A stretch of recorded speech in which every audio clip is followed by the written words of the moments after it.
Can you hear stream? Hello? Testing, testing.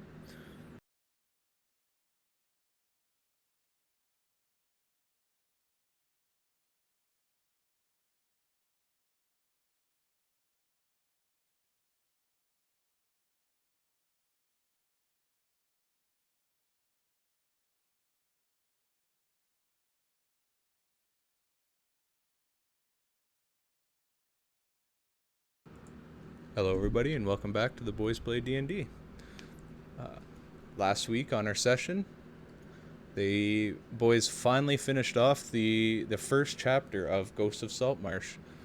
They got the sea ghost back to port with a clever use of a gust of wind spell and some lack of reading on my part.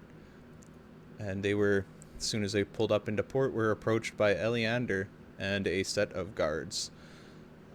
Wendell struck up a bit of a conversation, to which Eleander realized who it was, and Eleander kind of stood down, and they had a bit of a conversation. After after the conversation, the guards put up the gangplank for them to go to shore. They parted, and all the guys headed to their different houses to finally have a long rest and hit level 3. In the morning, the group met up at the council hall and discussed what happened upon the ship with most of the council. There was one face missing, and there was an extra not council member, but an extra person there. So they talked with the council for a bit, ended up returning them the electrum ingots, in which the council paid for half their value, and they also gave them 200 gold as a reward for returning all the smuggled goods. The familiar, or the new face that was there was a representative of the crown by the name of Regis Appleton. He was a very pompous individual who offered them a deal. He offered the group a crew to man the ship and the ship itself for an entire year, with the promise that the group helps both the council and the crown upon requested. The group had a bit of reluctance due to the vagueness of the request, but they were promised that they would only be given quests that the crown was convinced they could handle, and would not be sent off, to fight a war. So they accepted that, and were awarded the boat. The town let them have it at one of their spare docks, since it was in the way of Ida's fishing. And then Ida suggested that the group go to Huawatch Tower to try and help some of the other villagers while they figure out what exactly happened with all this smuggling. So the group headed off to the tower and took a quest from the notice board there. The quest was a hunt for a woman named Kiorna Kester, who occupies a nearby leatherworking shop. So they walked there, they got a bit of information, and were promised 350 gold plus hides if the group could find and kill whatever the beast was. They headed to the northern outreaches of Saltmarsh, where the beast was last sighted, did some looking around, and found a yard that looked like it had a bit of a scuffle. So they went and talked to the man who was left in the house by the name of Erstan Meadowcrest. After a bit of back and forth and a bit of edgy conversation, the group determined that they are likely hunting a displacer beast. Erstan pointed them in the direction he last seen it run, although at this point it's a few day old information. It wasn't an attack that happened last night. And he did ask the group to bring back his wife's wedding ring, if at all possible. So the group set off towards the forest and started tracking down the beast. So pick back up kind of in the middle of tracking with our glorious map here. Although we are joined by both Brett and Craig this session, who missed the last one. So I'm doing this tracking encounter a bit different than normal. So I'll give you guys kind of the rules here. So effectively, each square represents some area that I don't have like a predefined value for. It's just some sufficiently large area, whereupon any activity you do to do it fully in that area takes roughly an hour's time. And I have been keeping track of the time. So it is currently 4:30 p.m. So the mechanics are effectively that you can pretty much do whatever action you can think of that would be beneficial to hunt a beast of sorts, whether that be, for example, last session, Gringus used some scrap material that he had in his inventory and made a pair of tuning forks, and with the help of Bobson's knowledge about displacer beasts, kind of tuned them to the same resonant frequency that a displacer beast exists at, and use that to kind of track them. And Gore had a clever use of his magic awareness that I revealed some information for using. So yeah, pretty much any skill that you can argue would help you in some way, you can likely use.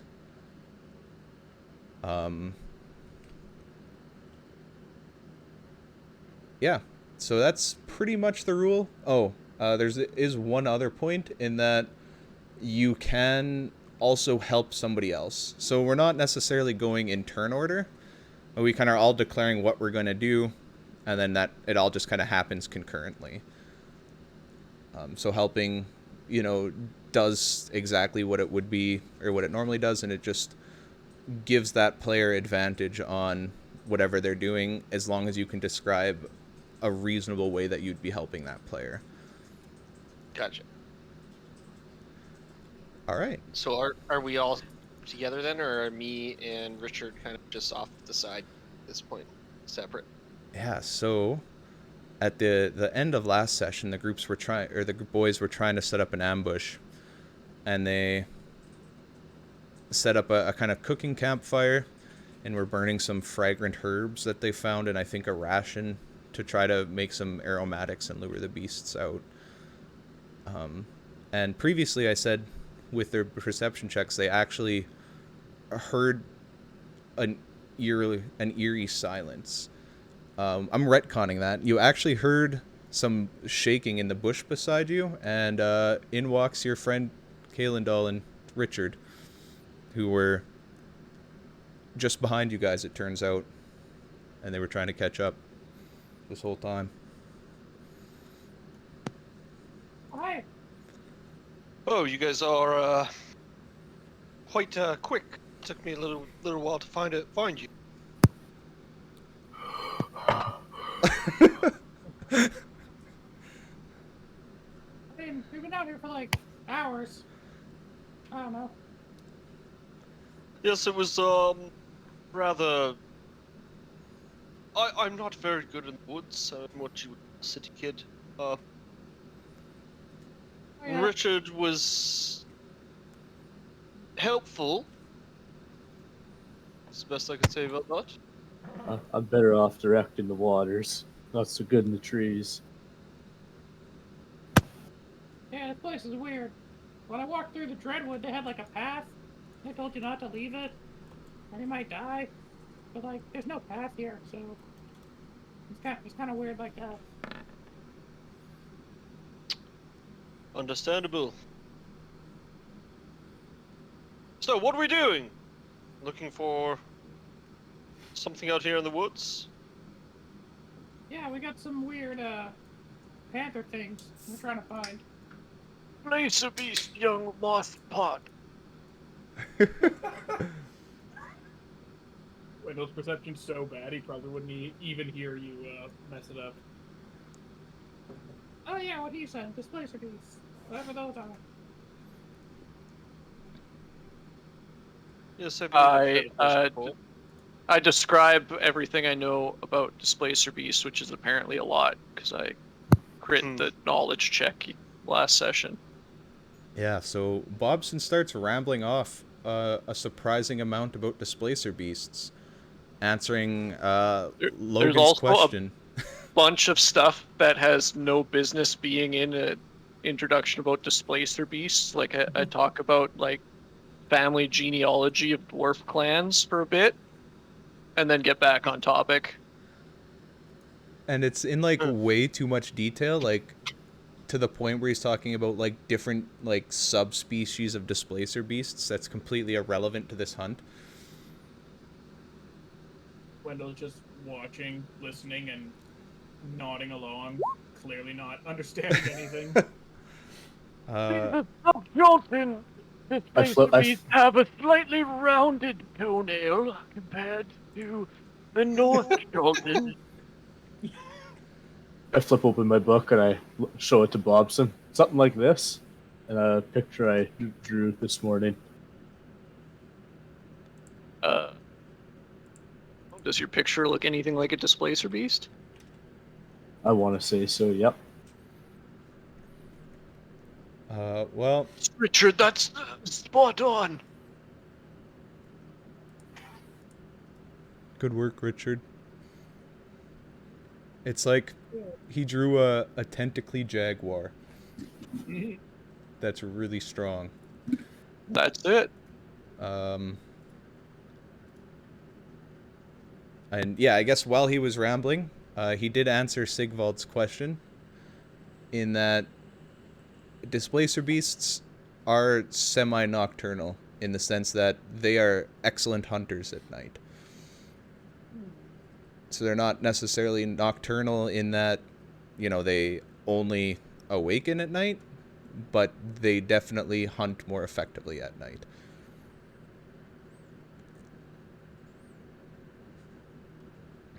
All right. So right at the last session, I believe the only extra thing that I can remind you guys of is that those red circles are where Gore's magic awareness pinged a lingering magic as if something had previously walked through those tiles. And I think I told you it was... I don't remember exactly what I told you, so that's what you get. Trying to remember what path we took to get here. Um, Remember, Brighton? I believe it was roughly that. We Oh, you can't see it because... we went diagonal once. I think we went from 5-1 to 4-2. Yeah, that, And then I think this we is went right. Yeah. And then that sounds right. Because you guys started at lunch, I believe, and it's now 4:30. But then you guys did spend an extra hour in this tile trying to set the ambush. Holy shit, there's too much stuff on this screen.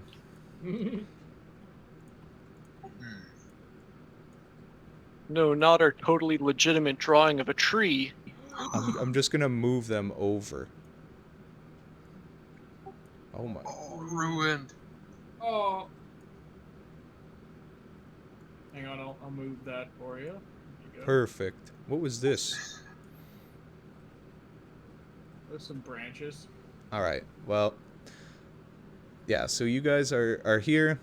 Tried to set your ambush. And you heard nothing other than your friends coming out of the bush.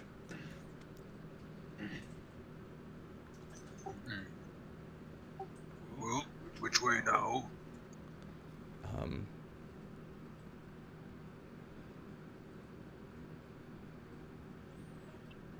I would like to layer in the entrance part of the forest, but since we're very near the center, that could be any direction from here.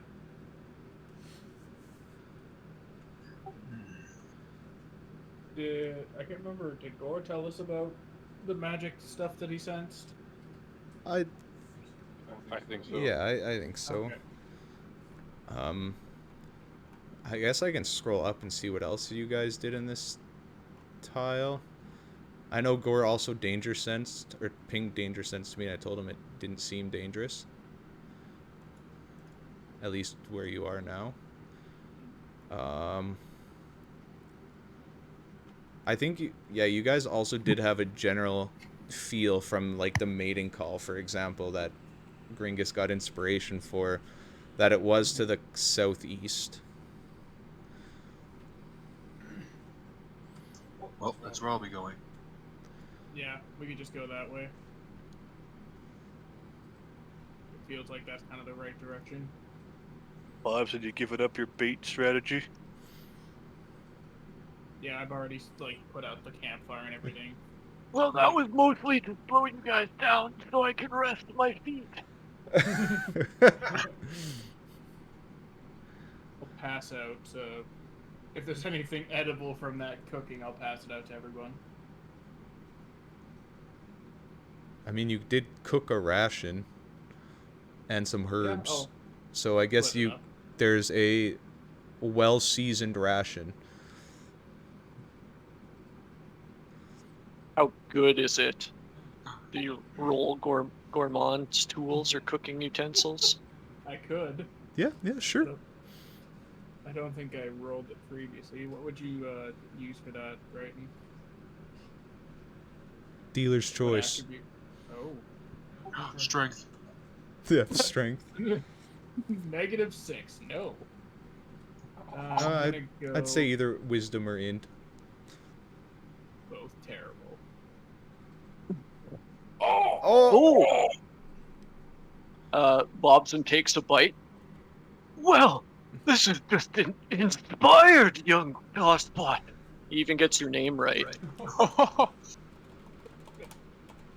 Yeah, I gotta look up the name of Gwendol's mom at the moment.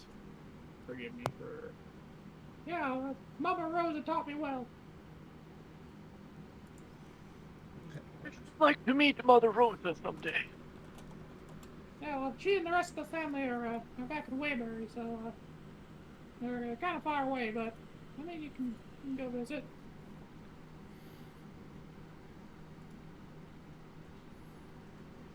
We have your map to find the way. Oh yeah, Look up the map with like a big stupid grin on his face. The worst part is I think it's actually northeast from Saltmarsh.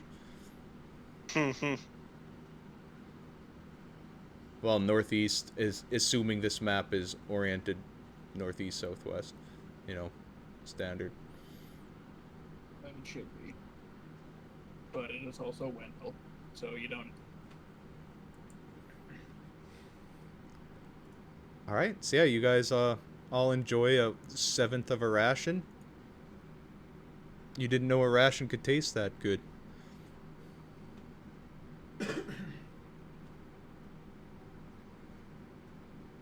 That's it. It doesn't do anything. It's a 1/7 of a ration with like a piece of parsley. So are we just kind of standing around in the woods right now, just snacking on a ration? Yeah, so you guys, I guess it is like it's a pretty thick wood. So, you know, traveling from tile to tile does take about an hour through. Oh wait, no, traveling didn't, just the actions. Yeah, you guys, you know, cut through and travel to this tile. And that's it. So now here you guys are at this location. How are you going to track the path?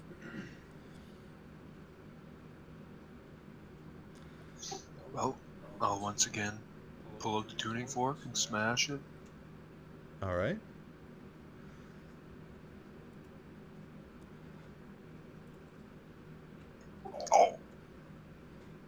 All right, all right. I'll continue looking for footsteps and other signs that an animal had been through there. With wisdom, I guess. Your survival check. Yeah. All right. It's not here, guys. I'll take a peek from up top.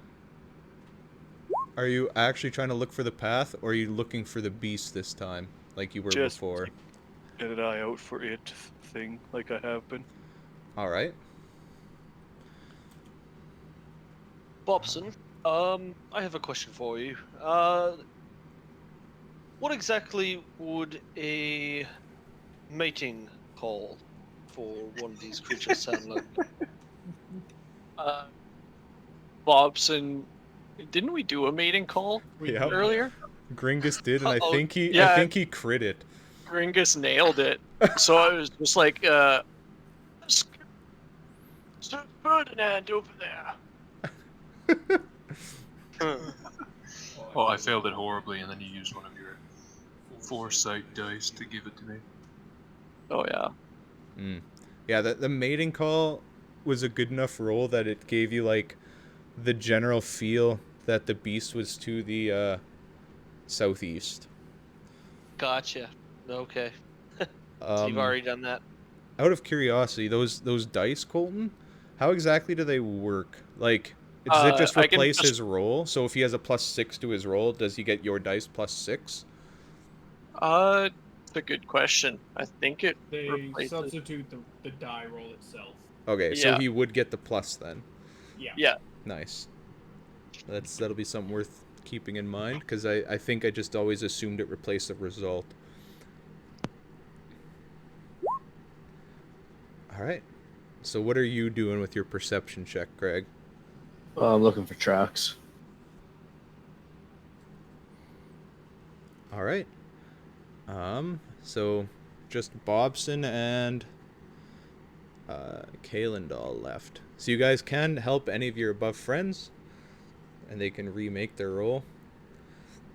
I would probably just help anybody looking out and around for it. So either Sigvald or Richard would be. I just basically help them as best I can, because I'm really out of my element in this place. Unless they want me to sing a song to the Displacer Beast and try and draw it in. I don't know if there's much else that I could. All right, I'm gonna say And- Richard, because Sigvald is up in the trees. Okay. And I guess knowing what I know of displacer beasts and their habitat, I would be comparing the flora and fauna in the area to what I know of where they like to hunt, and I'll try to use my nature skill. All right. So between the set of rolls, Richard, you kind of ran in, not having helped track at all, and instantly started picking up on the trail. Gore previously kind of explained to you how they noticed it, and you noticed the same similar, like, bent over ferns as if something walked through kind of the lower part of the grass. And then, yeah, Bobson, with your nature check, you... How do I describe this?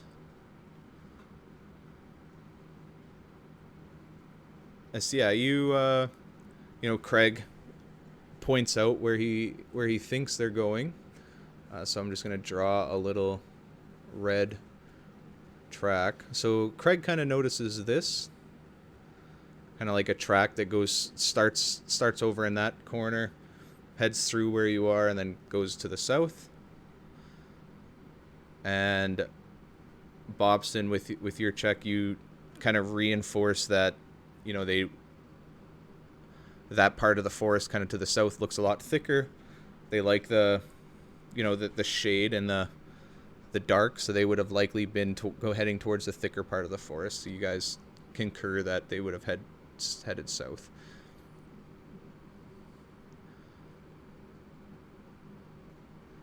All right, so South they went. you guys spend your hour kind of looking through everything. It is now 5:30. So I guess what do you guys do now, given the extra knowledge you have.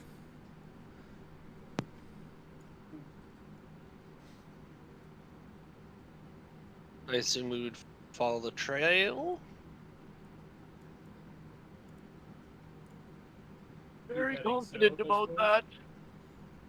that, Mr. Callan. So, yes, let's follow the trail. All right. That's good to me.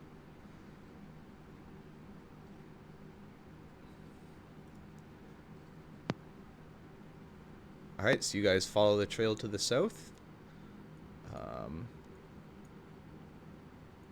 So I will say that, you know, with you guys having followed the trail into this tile, for this round of actions, anybody that is going to spend time looking and trying to like track the trail can definitely make that roll with advantage.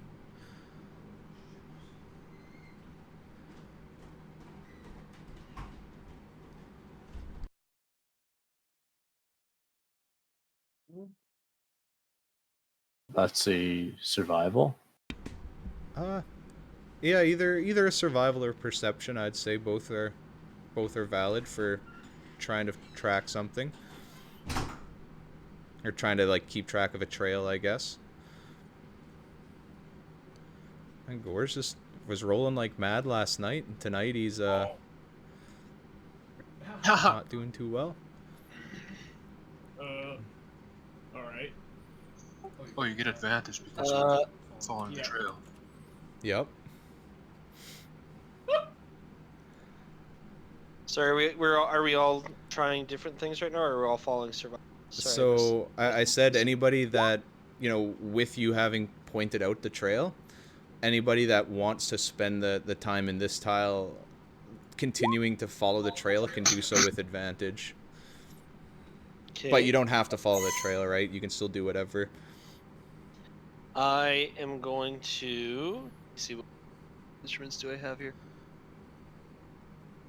I am going to get my drumsticks, and I'm gonna kind of tap them together to a little beat, because in the city I've seen a lot of people try to like track cats before, with the promise of like food and stuff, and I will kind of just fairly quietly, but like not like scarily, kind of just chant out to the forest.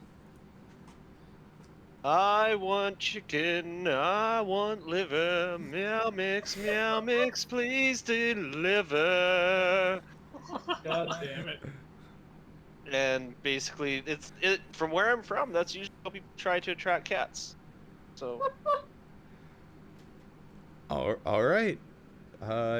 Sure. You play a tune that's trying to lure the cats into like. if it's with disadvantage, I would accept that. No, I'll say it's just a normal roll.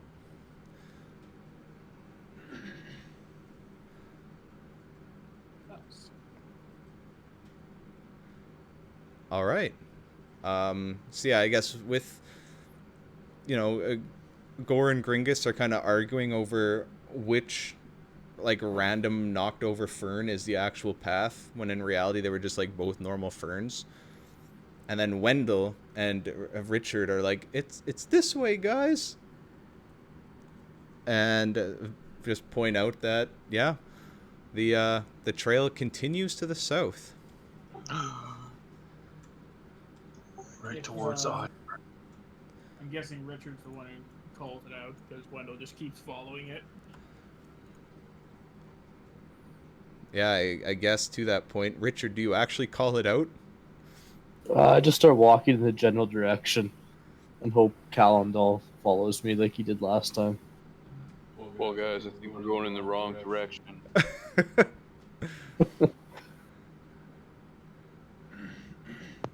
I don't listen, I just keep walking. All right. Yep. So I guess Sigvald, though, you still need to do. Oh, Sigvald and Bobson actually still have whatever they were doing. I was just assumed Sigvald was doing the same thing. We haven't left this area, have we? They did confirm that the path goes south, but Wendell and Richard were kind of just full sending it. I'm just following Bobson from the trees. All right, give me that perception check. And let's see, fucking terrible. It's getting dark out. Yeah, it's getting a bit dark. You look around, don't notice too much. Looks just like a forest. It's definitely getting thicker. It doesn't take too much to find that out. And what were you doing, Bobson? I don't do anything, but I notice Richard and Wendell following the path, so I just shuffle along behind them. All right. So for a completely unrelated reason, who's leading this charge this time? You know I am. I would probably be behind Bobson. I was guessing if we had Richard and Wendell leading, and then Bobson was right behind. But either be Yeah, in front or I guess I would've- Wendell. Would have been just behind them as Gore and Gringus argued over the other false path. All right. Wendell, give me a perception check as you kind of lead the charge. Classic Wendell. All right. I want you to make a dex save. That should go terribly. Oh, hey, 20. Hey! All right. So as you guys are kind of following this path into into the next kind of section of brush, Wendell takes a step forward and without kind of realizing it, stumbles back a little bit, at which the ground he just stepped on like collapsed into a pit. You stumble back and you get up and you kind of look around and peer over the ledge, and just you narrowly avoided a 20-foot drop. Oh man, If that would've Mr. been rough. Magoo were a character. That's basically what I was going for. As you kind of look around, you actually notice that the trail did circumnavigate it a little bit, and you just slightly missed it. But yeah, you don't fall into the trap. Well, watch out for that first step, guys. Wait, was it set like as a trap? Like it looks like people try and. Yeah, give me an investigation check if you're actually looking around at the trap. Right. I can tell you it is a pit. Yeah, it is a hole in the ground with what now looks like a bunch of leaves at the bottom.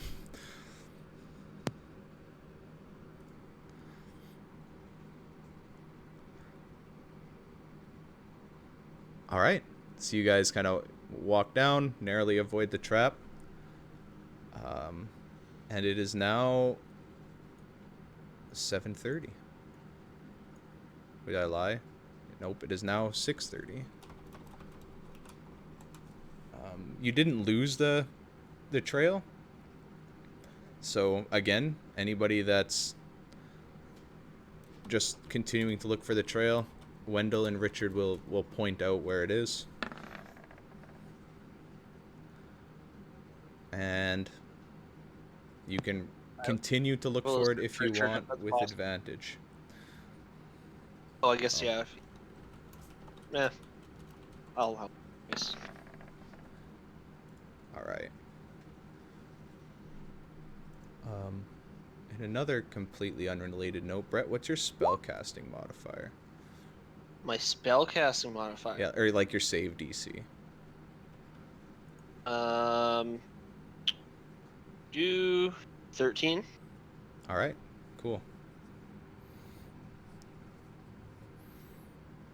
Sure. Since it- I have not yet cast a spell.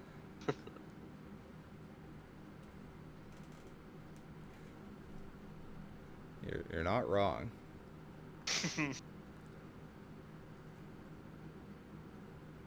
Alright, so you guys, I guess Jordan Gringus or Craig Gringus and Bobson and Gore are all continuing to just follow the trail. What about the rest of you? I'm following Bobson, so Alright. Give me your perception check, Logan, if you're keeping an eye out. yep. Alright. So, I guess Bobson and Kalendal, what are you two doing before I tell you what happens? I think I've got enough perception here to beat Wendell's passive stealth, so I'm still following along. I haven't lost the group. Alright, you did roll. Who didn't roll? Oh, Wendell didn't roll.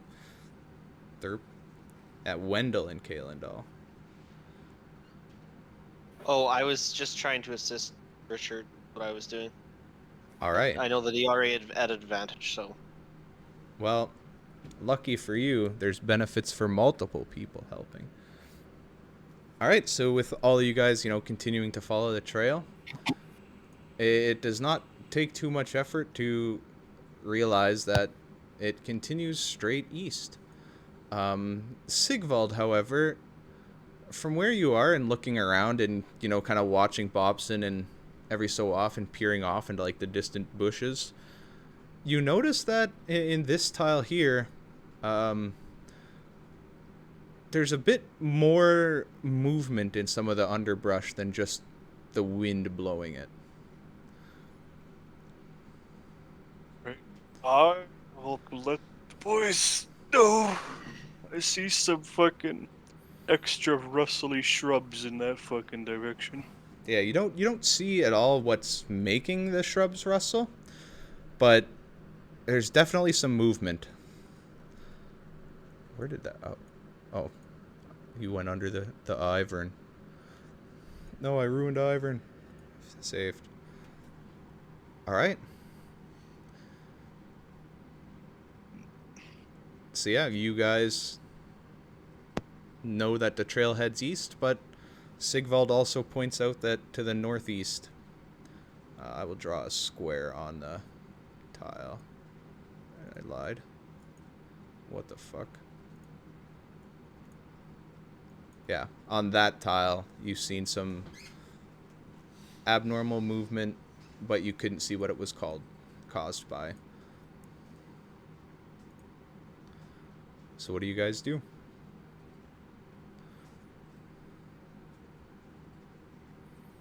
I think the creature may loop around and start traveling to the north. Perhaps we should cut it off. We can pick up the trail again if we need to. That sounds like the right plan and what we should be doing here. Sure, sounds good to me. Perhaps the larger fellows should be up front this time. Wendell's already walking that way. Alright. So yeah, you Bobson guys... seems to know everything about these things, so I trust him. Alright, so you guys are heading into the northeast section. What order are you guys going in, and are you just charging in or trying to be sneaky about it? Well, it's getting dark. We should probably not try and delay this much longer. Wendell's just going as quick as he always does, which isn't super quick. I'm right with Wendell. Wendell's full sending it. Basically, with his speed of 25. Bobson would be shuffling near the back, also with his speed of 25. Alright, well, I'm gonna move That'd be you guys odd, as Bob square, but above him. Alright. So I'm gonna move you guys to this completely unrelated scene. The zoomed in version. So this is definitely... Yeah, don't worry about those. There's a secret behind the waterfall. Not Everybody knows immediately. that. it's definitely the forest doesn't actually look this jungly. This was just the most foresty map I could find. What about the one we drew for you? True. This was the most foresty map I could find. All right, so there's no, dynamic lighting or anything on this map. All right, I'm just gonna put you guys all in the bottom left corner here. In the trees. Holy shit, I cannot drag. There we go. Yeah, you don't want to see that. It's not pretty. All right, who am I missing? Sequeled. All right, yeah, so kind of put yourself how you would have been walking. Kind of within this little pretty smallish area. You kind of just like came out of that thicker part of bush into maybe a bit of a clearing.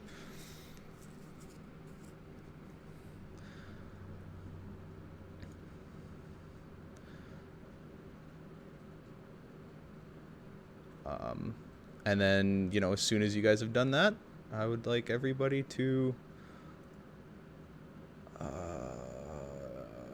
roll initiative.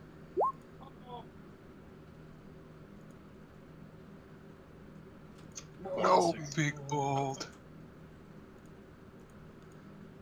Big bold crit failed and still got the same initiative as me.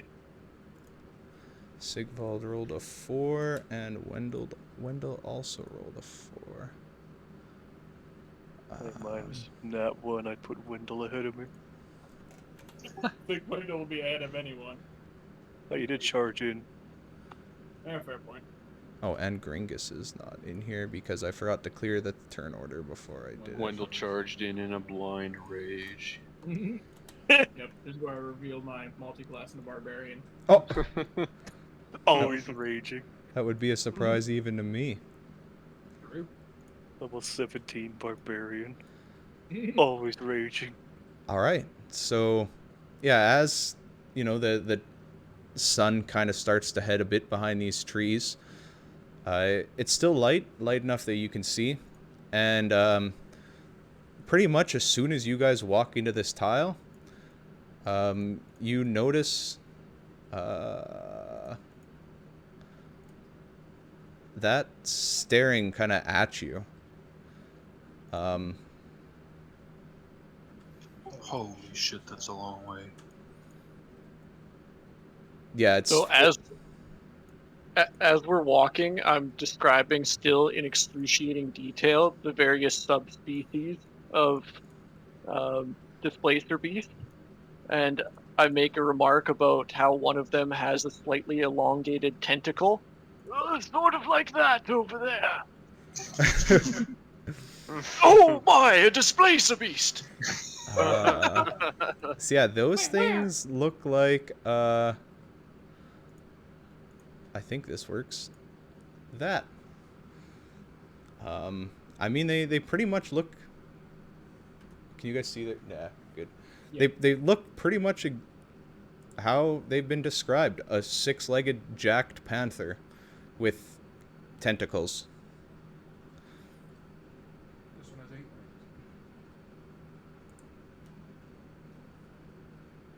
No, it doesn't.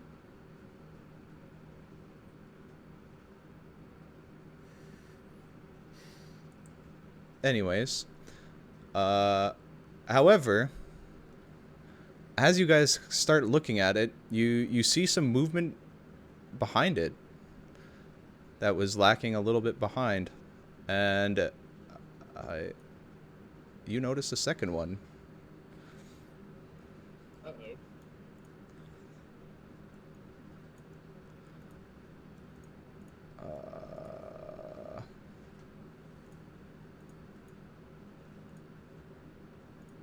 Sorry, scuffed DM.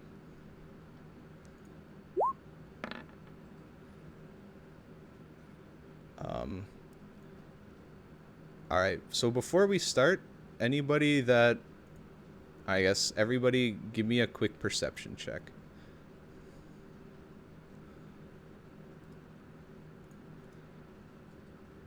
Jeez. Bob's starting to put me to sleep with this. With the stories. All right. So Bobson and Gore, oh, and Richard, holy shit. So Bobson and Gore, you notice the one in the back is lagging behind and limping a bit as it kind of walks towards you guys. And Richard, with yours, you also notice, or you have a feeling that it's not quite dark enough for them to really be in their element, as well as the limping thing. They're injured. Attack now. To be clear, only the back one looked injured. The front one looks good. I'm not sharing that information. They're both injured.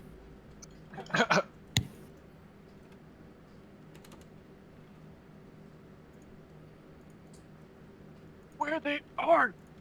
I yell as we start fighting. All right. So, Gore, how do you start? You rolled the best. I'm gonna move right there, and I'm gonna throw a javelin at it with disadvantage. All right. Yep. Make a whatever your javelin attack is. Oh, fuck. All right. Yeah, your javelin falls just a touch short. Just misses. Classic for Gore. Oh, Yep, got me. touch short. All right. And that's it. Richard. I'm gonna run up beside Gore. I'm gonna flip through my book to the picture of the displacer beast I drew this morning. And I'm gonna point to it. And I'm gonna cast Moonbeam. All right. Level 2. What's Moonbeam actually do?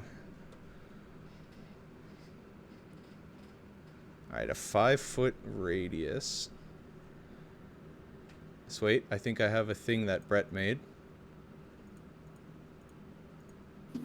If I can find it.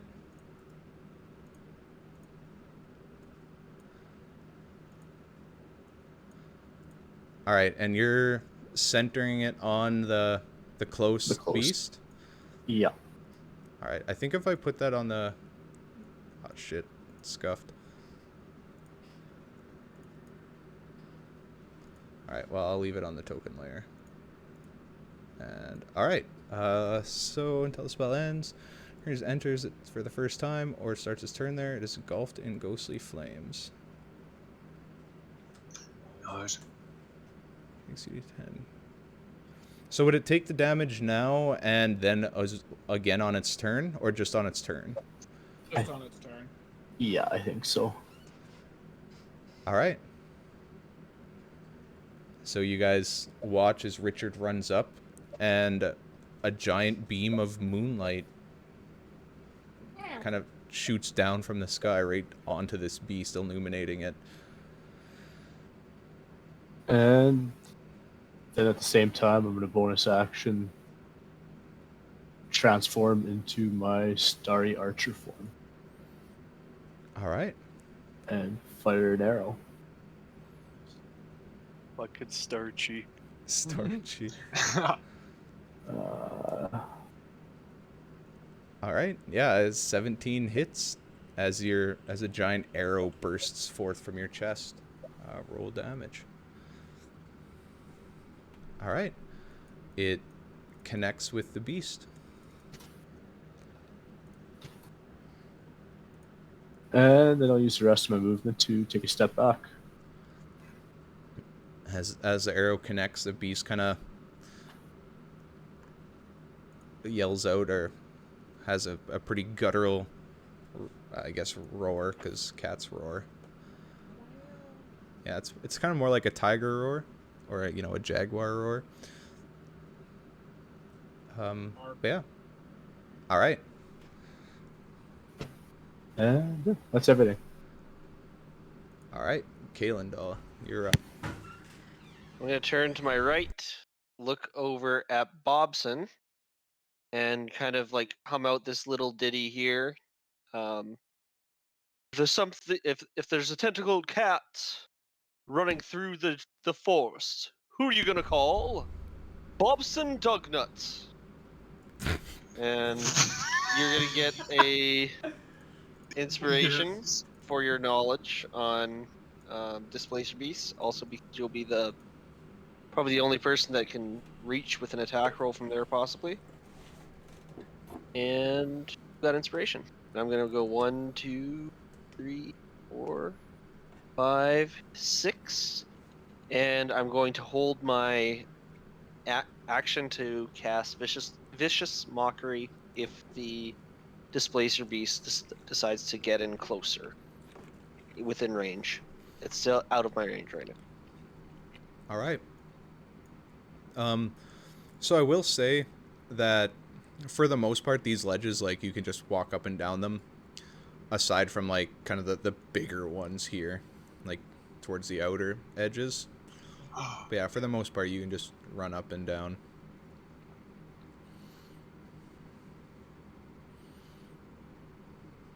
All right. So you're holding your... Gave Bobson an inspiration and holding your vicious mockery. All right. Yeah. Bobson, you're up.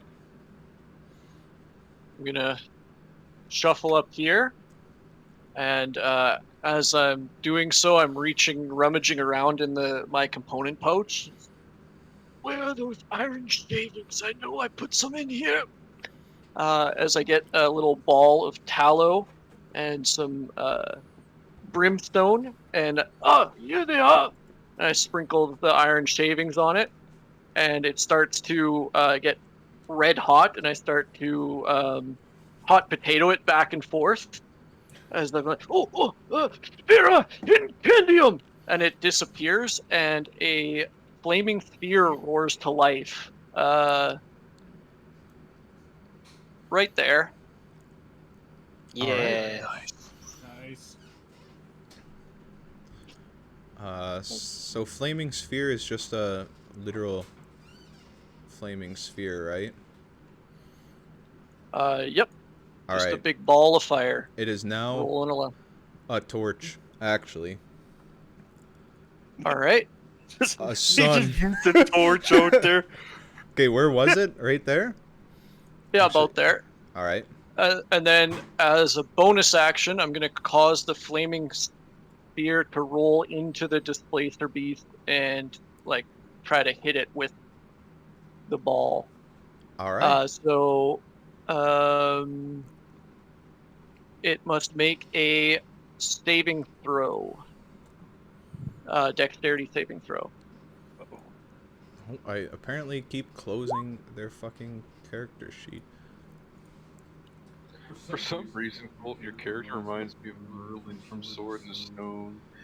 All right. That's a pretty good description of them. I have to quickly skim through their things because I don't remember them all. Apparently a jaguar roar sounds like somebody sawing wood. Interesting. Okay, well, it sounds more cool than that. It's like, who's building something around here? Now's not the time. All right, so they make a dex save. Oh, the token you got for the flaming sphere looks good. It's a sun. Oh, it's a sun. Yeah. It looks good. All right, yeah, so it's saved. Does it take half damage on a save or anything? I don't know with the ram. If you ram Oh, yeah, half on your a... into creature. Oh, it says any creature that ends its turn within 5 feet must make a dex save. Yeah, I think the ram doesn't do damage unless it hits. I don't know. Huh. I mean, I would say it's no. It would just be the same as the other one. It says it has to make the save against the sphere's damage, which the sphere's damage says half damage on a success. So I would go with that. All right. All right. All right. So Landing take with 2 it 5 damage. feet if it fucks you up, rolling it towards you would probably hurt. Yeah, that's would be my assumption. All I right. can't move with the sun, but it's right next to the Displacer Beast token now. All right. Yeah. So the sphere kind of rolls into this shimmering beast, and it just barely clips it as it maneuvers out of the way. But it hits it, and it does damage as it kind of yells out in pain. Well, as much as a cat can yell. Anyways, it's their turn. So I think now it takes your radiant damage, Craig. If you want to roll your... It's got to make a con save. You already rolled a 17. Oh, true. Alright. So it has to make a con save. Okay. Oh, it's because it's querying me.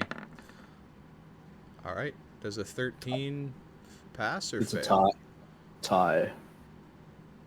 That's a pass then.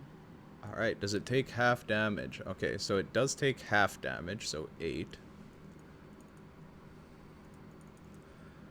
64. Yeah. Do I need to roll it here, the damage? No, I just used your 17. Next Okay. turn you can next time something takes damage by it, I'll get you to re-roll it though. Kind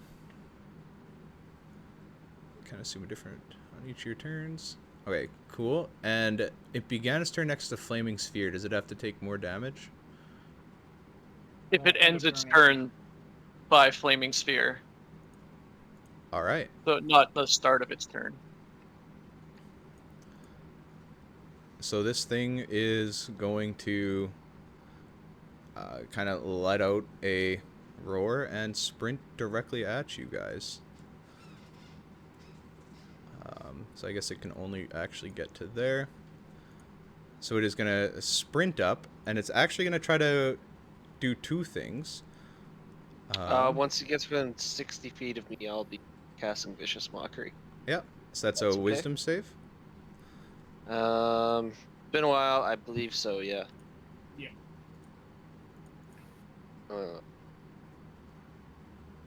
Yeah, so it starts running up and look at how inefficient you are. What kind of a panther needs 6 legs instead of 4? You're absolutely a disgrace to nature. It pays I you guess no nothing really attention. As it reaches out with one of its giant claws to slash at Gore, and at the same time, one of its big tentacles come out to slap Richard. Got reach. Oof. Oh yeah, that hits. All right. So I need you both to make a strength save.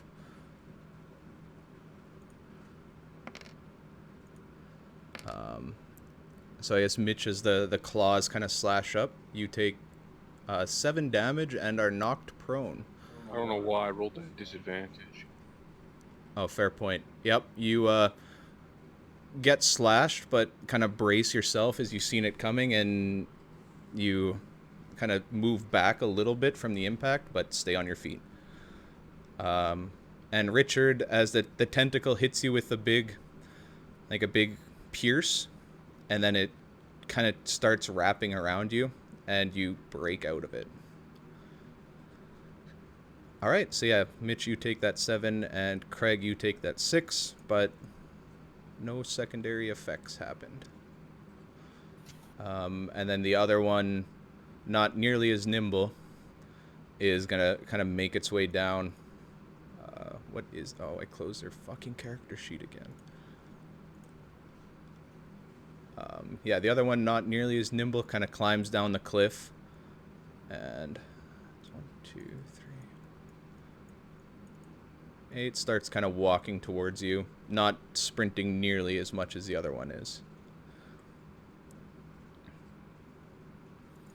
All right. Gringus, you're up. Hmm.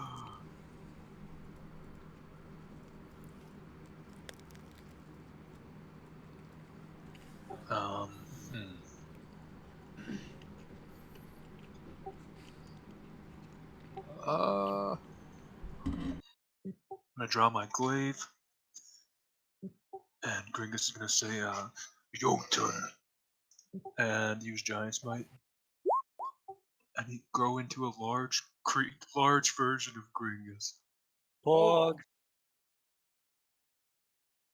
Pog. Holy shit. So yeah, Gringus does his big chunk jog up, and then grows big Gringus. I'm assuming you're growing in that direction. Yep. And I'm gonna swing my glaive at this Way one. he grows is whichever way his gut's pointing. All right, yeah, give me a dirty old glaive swing. Oh!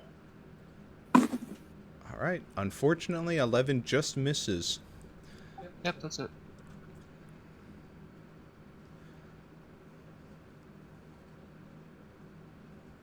Oh shit, this shit lasts for 10 rounds. That's pretty cool.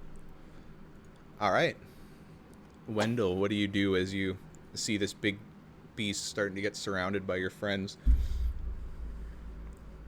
I will go over here behind Gringus and cast Mind Sliver at the Displaced Beast. All right, Mind Sliver is an int save. Yep. Interesting. Displacer beasts, not very intelligent. Oh, good. Apparently, relatively intelligent. God damn. That'll be my turn then. All right. Sigbald. You are currently in a tree. Yep. I think that's all trees limish.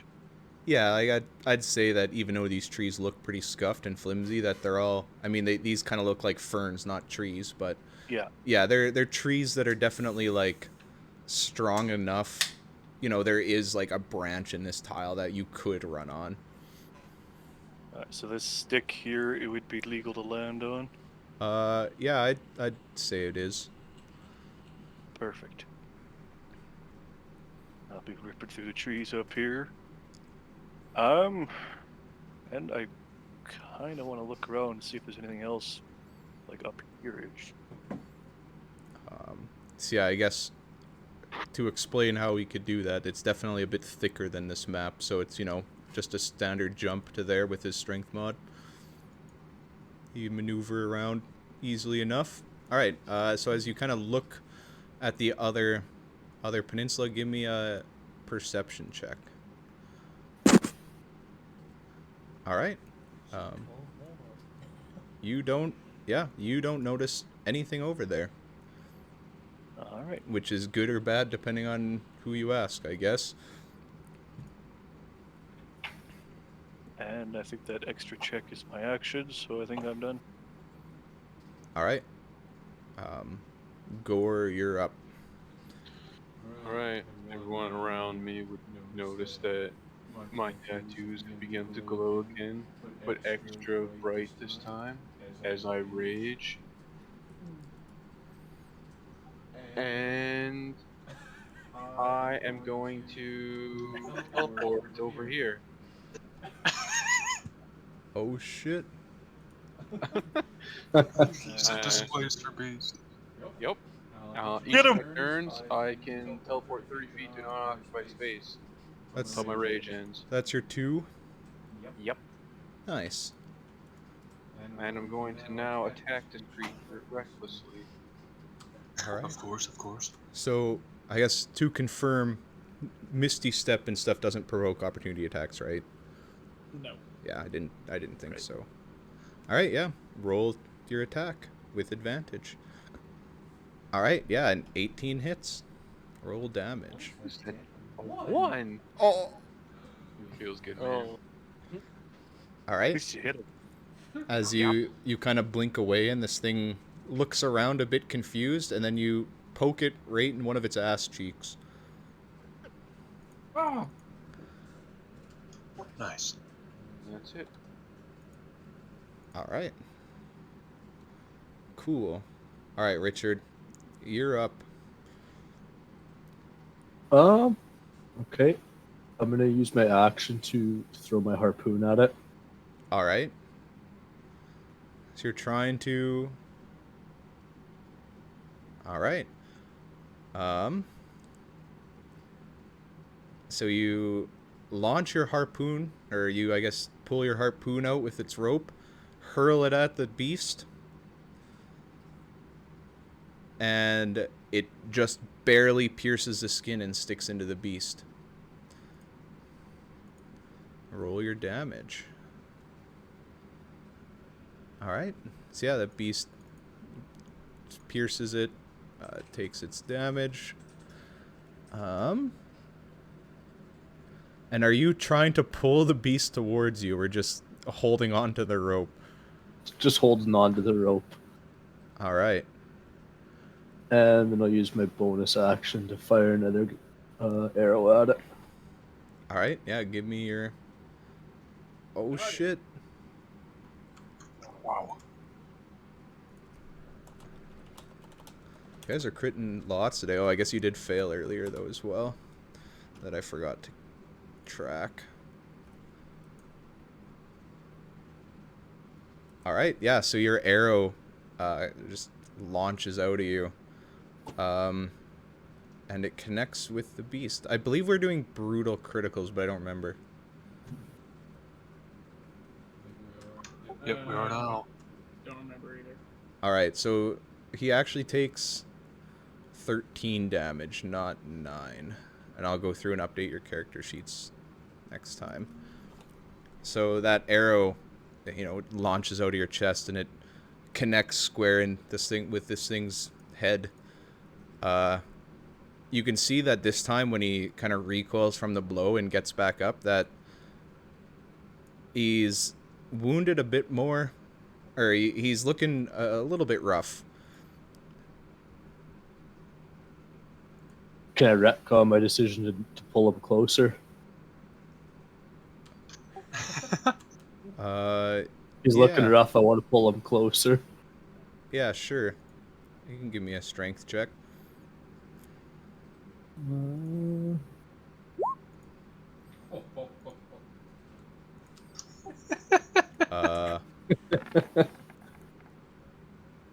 This beast does not even budge to your pull. Just with how unstuck the harpoon was from how you barely hit it, the harpoon just kind of falls out.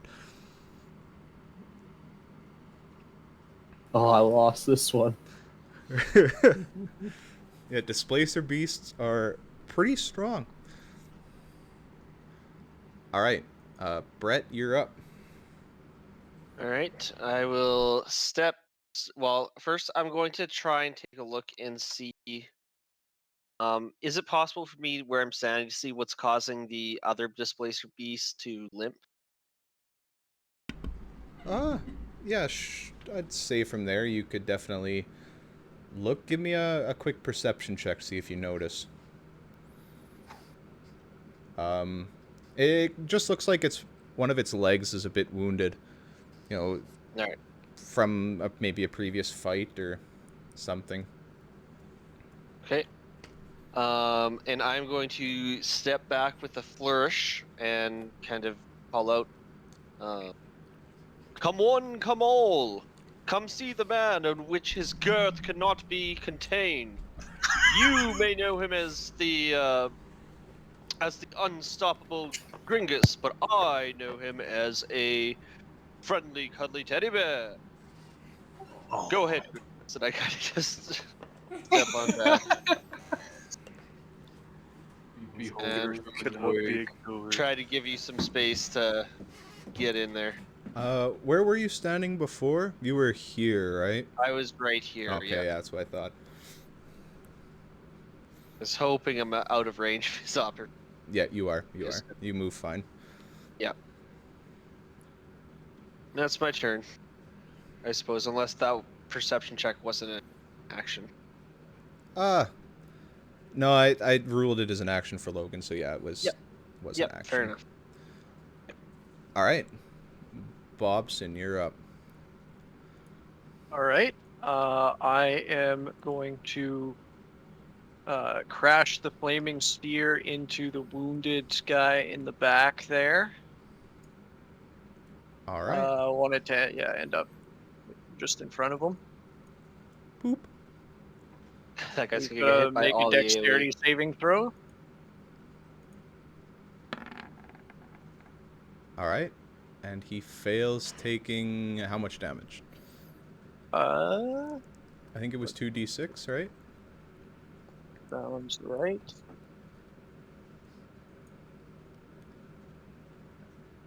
9 damage. All right. And then I am going to cast Firebolt on the one up front here. Ignis. Oh, that's bad. All right. As the you were focusing on rolling the sphere, when you recovered to throw the firebolt, you just threw it really wide, and it misses. I saw Gringus like grow up beside me. I'm like, oh, what's that? Forest fire. No. All right. It's the beast's turn. So the beast, still not actually knowing where the other guy right in front of it went, is just gonna move ahead. They're not smart. They're very, He is going to make an attack at both of the two people in front of him as he stands back on his like 4 legs and just goes at both you with a big claw swipe. So the first one is for Richard, and the second one is for Gringus.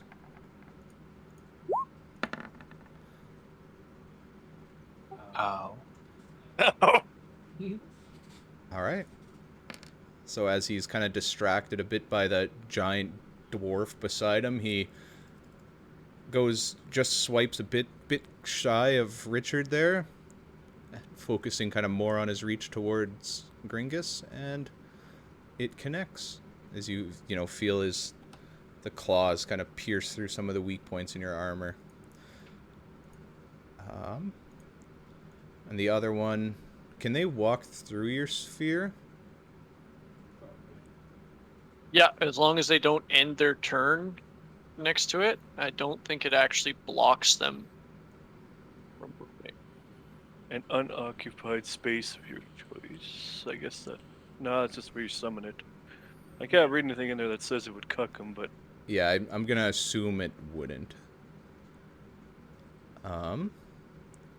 So yeah, this one is going to keep walking up at a bit of a brisker pace as it sees its companion faltering.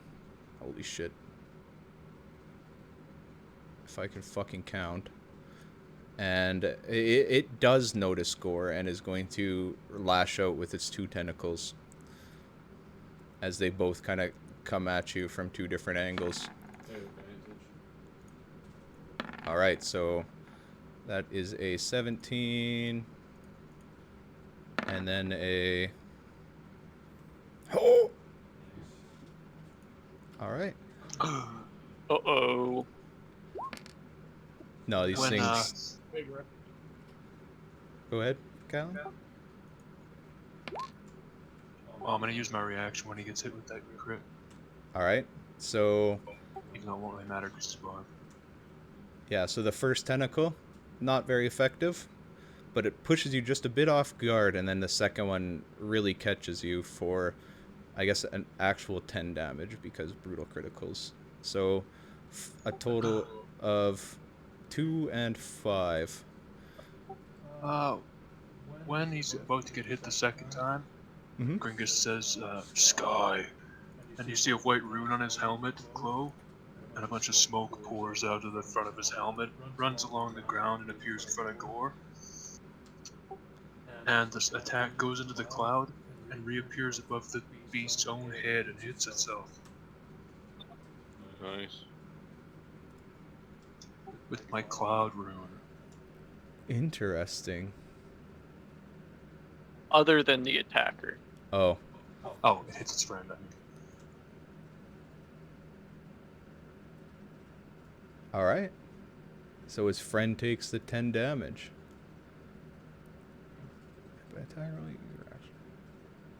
That's fucking cool. Spicy technique. Yep. As his friend kind of roars out in pain. So Mitch, you only take what, 2 then? Yep. Barbarian style. Mitch, I do want you to make a strength check though. I have advantage. Yep. Wow. A 14 though does save. As his tentacles try to encompass you and you kind of break them off. All right. So that's their turn. Gringus, you're up. I will just swing at this one again. Hey. Yeah, a 20 hits. Ugh. All right, after having just invoked the clouds, you bring up your glaive to swing at this thing as it's distracted by the giant pierce it just got in its back from its friend. And it connects. It takes a hit. It's not looking that great. Ah. All right. Wendell, you're up. Alright. I'm gonna look at the 2 of these beasts and just basically be like, Fuck the 2 of you! and I'm gonna twin spell my mind sliver at both of them. All right. As they both kind of get like a little bit of a headache. They both got to make int saves. Yep. All right, that's for the left one. This for the right one. Oh, Oof. the one was close enough to hear his voice. Yep. The left one kind of shakes in its spot as its brain hurts. The right one's like, nothing. It doesn't do anything. There's 0 reaction. Alright. But the left one has disadvantage on its attacks. Oh no, that's Vicious Mockery. It takes 1d4 on its saves. All right. Yep. With my bonus action, I'm going to spend my last 2 sorcery points and go And fuck you in particular! and cast Tasha's Mind Whip as a quicken spell. Ooh. Make an int save. Minus a d4. Actually, I'll let you roll the save. I got some RP for it. It rolls. Oh, minus a d4. Well, it fails anyways. It rolled a 5. Alright. For, basically a second, it looks like it just got, 20 years older. All right, so you So it takes hit this extra- thing's fucking soul. Basically. So it takes 9 psychic damage, and on its next turn, it has to it can only move, use an action, or a bonus action. It can't duplicate any of those. Okay.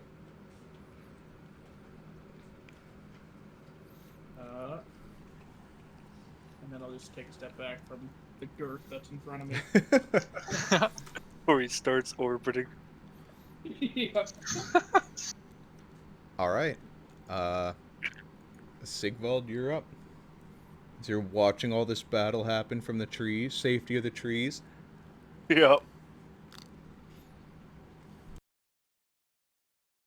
Oh. Get rocked, but fucking give this thing the people's elbow.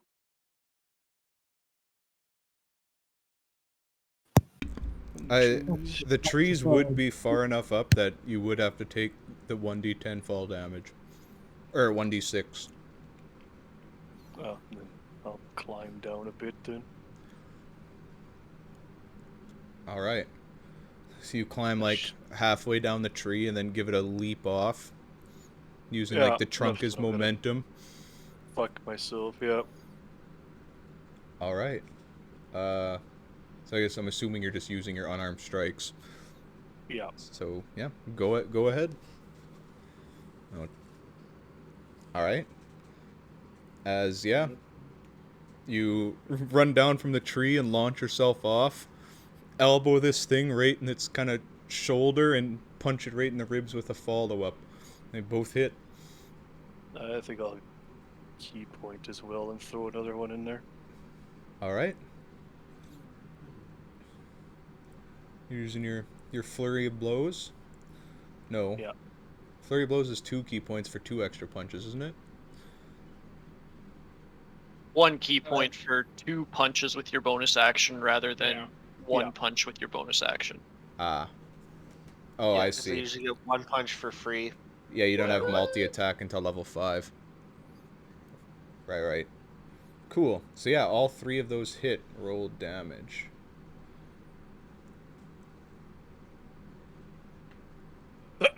Alright. As, you run out of the tree to join your companions and just beat the shit out of this thing. Oh. No. Jesus Christ. Alright. This thing was already kind of injured. It's looking a lot like the first one did after you guys hit it a bunch, and it's pretty beat up. But it's still standing and kind of gives you a scowl.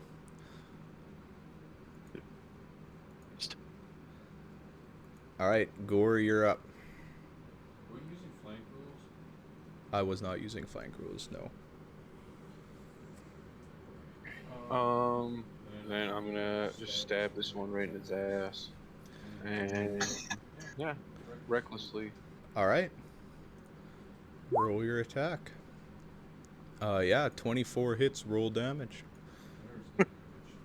Alright. Oh my god. As you step forward in your space, giving this thing a huge stab. Where your last attack just barely pierced its thigh, this one with impeccable accuracy goes right in the same hole. This time a lot deeper. As you pull your lance out, it kind of just lets out a final cry and then falls over. Nice. Alright, and then I'm going to teleport over here. Alright. So as that happened, this one yells out like it's the loudest roar you've ever heard. Yeah, like that, but scary. That was pretty scary. Alright. And that's it. Richard, you're up. The guy in front of me is dead. Yep. Oh wait. He is a big ol' X. I'm gonna run up to about there. And I'm gonna throw my harpoon at him again. Or at this one.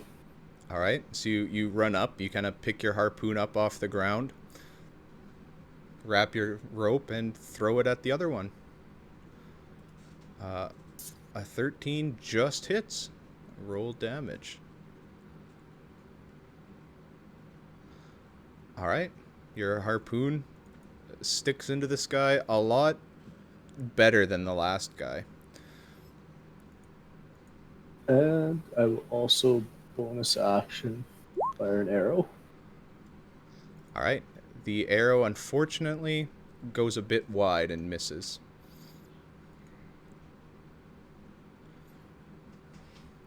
I'm gonna try and pull him 5 feet my way.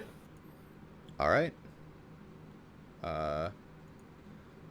Give me a strength check.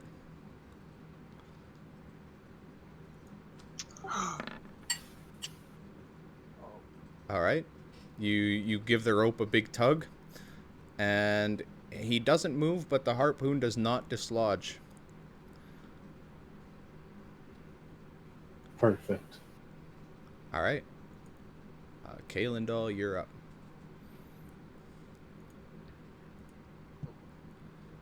With the one that is closest to me, seems to be a little bit less of a threat, I will step back up. Yeah, it is significantly less of a threat. Yeah. Yell over to the other one. You make me wish that I was allergic to cats. Vicious mockery.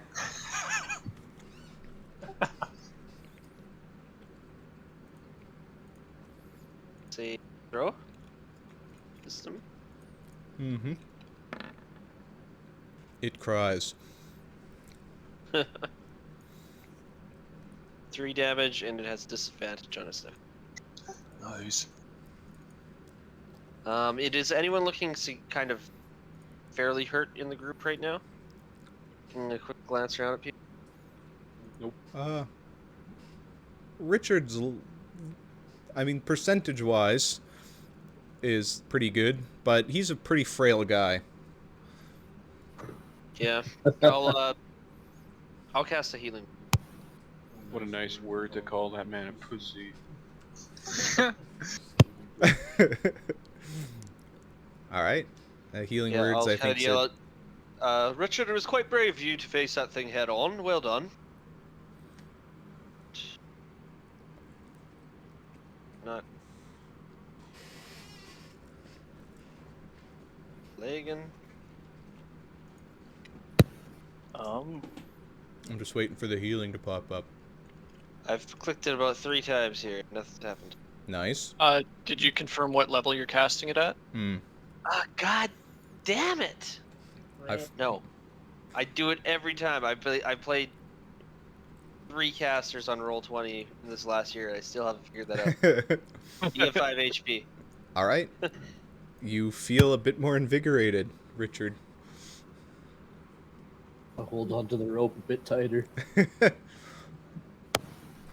All right. Bobson, you're up. Going to shuffle down about here to get a better line of sight on this guy, because I assume this tree is blocking things from where I'm standing. No, from where you're standing, you could still hit through it. I've let other people. It's a big enough creature that you can like thread by. All right. So I'm gonna, while I'm doing some arcane gestures, I'm gonna say, "Go, pardon me," as the big flaming sphere rolls by him, and is gonna end up right there. And as I want to time it, so as the flaming sphere smacks into the back of the displacer beast, I'm casting Firebolt to hit it in the front. All right. So go ahead and also. I guess at this point, from when it last roared and kind of looking at these beasts, this thing is shimmering very aggressively compared to how it was before.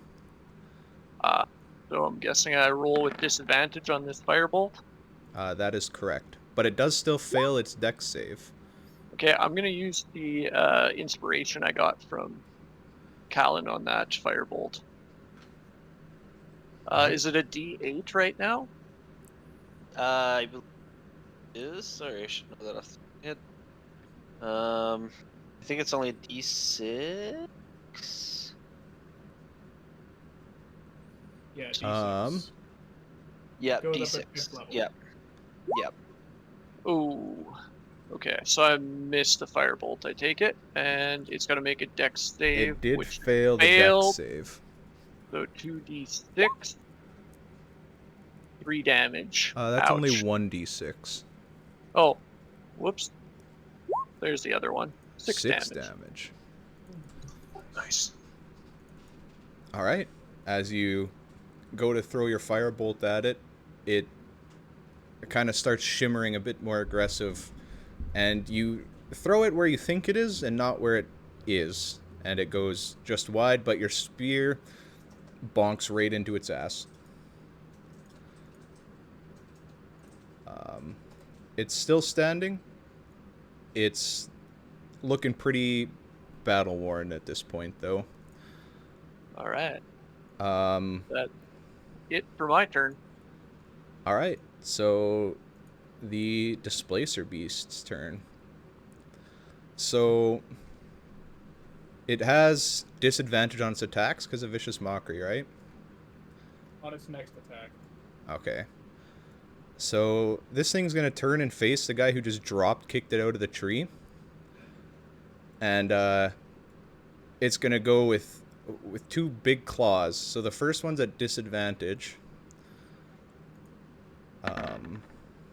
But then the second one is normal, right? Yeah. So a 12 and then an 18. 12 will miss, 18 hits. All right. So for 6 damage. But then unexpectedly, it lets out kind of another enraged roar. And oh my god, Scuff DM. And its tentacles shoot out of its back at Gore and at Richard, or at not Richard, Surge. at Gore and at Sigvald.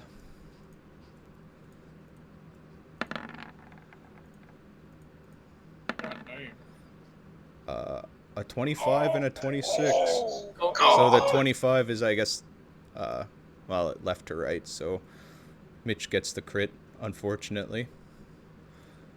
No, that's fortunately he's a barbarian.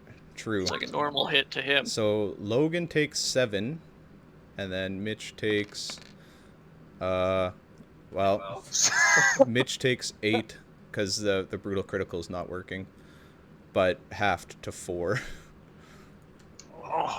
So Gore takes 4, and then Logan, you took a total of what, 7, 13. Yeah, but I had 2 temporary hit points for using a key point there. All right. If you're double checking my math on the health. No, I was just updating it on D&D Beyond. I forgot about the key. Oh, there it goes. It has a pounce. I need you guys both to make strength checks. Oh no. All right. Just a flat strength check or saves. Yeah. So you guys both Nice roll. break out of the tentacle again. Tries to wrap you after piercing into you. It does not. You kind of wiggle out of it, and it does nothing. And yeah, that's gonna be its turn. It now has to make a dex save for being next to my flaming spear as it ends its turn. I forgot about the spear, but it would have stayed there. That would be down 1 square, so it's not affecting Gore. Smart. Why the fuck? Okay. I keep closing its character sheet.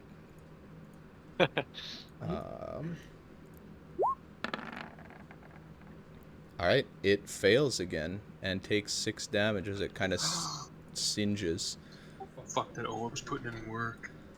This thing's looking pretty rough. It's still hanging on, though. Gringus, you're up. Okay, Gringus is gonna start walking. Stop it, Tom. Pardon me. And I'm gonna swing at it. Oh, I'm using inspiration. Alright. Yeah, nice. 21 hits. Roll damage. For 9.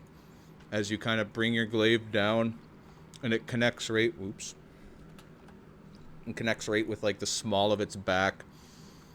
And this thing kind of gets knocked to the ground and, like, starts to push itself up. But it's shaking pretty substantially. Wendell, you're up. Alrighty. Kill Wendell. Yeah. With my bonus action, I'm gonna cast... Actually, no, I don't need to. But it'll be cool if I do, so I'm gonna do it anyways. I'll cast Misty Step. Alright. My bonus action and go right here. So seeing Gore teleport around, you're like, hey, I want to do that. You Kind teleport? of. Everyone would kind of see like an image of him just kind of like run around this way and get to there. But it'd be like really, Really really fast. fast. Yeah. And then I'll cast good old Mind Sliver at it.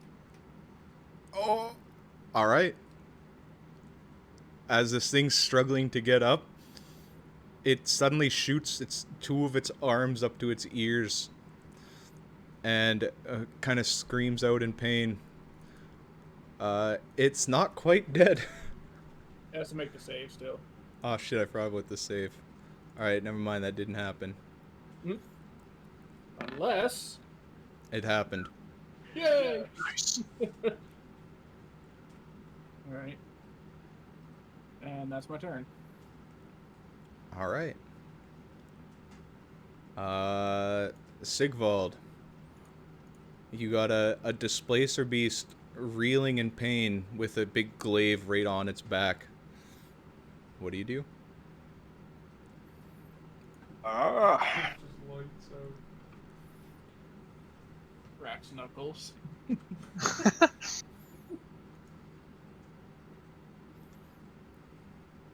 What is he gonna do? Sigvald's a little bit pissed about Tentacle. Been a while since I had a drink. I'm gonna fucking run up and try to bite its throat out. Alright. Interesting. And I have advantage because I'm at less than half health. Yeah, so the 23 hits. How do you want to do this? Well, I bite and tear its throat out. And as I'm doing that, I'll just pound some blood and I'll heal for 8. Nice. And Alright. that will be it. How big that thing is, I think it'll just look like No. it's biting its throat out. Did I just see Sigvald rip that thing's throat out and drink its blood? You definitely seen Sigvald rip its throat out. God damn, that was hardcore. Did I see him drink the blood? I think it would be pretty hard to see him drink the blood, because I'd imagine you just swallow the mouthful he gets. Yeah. Everyone roll perception checks.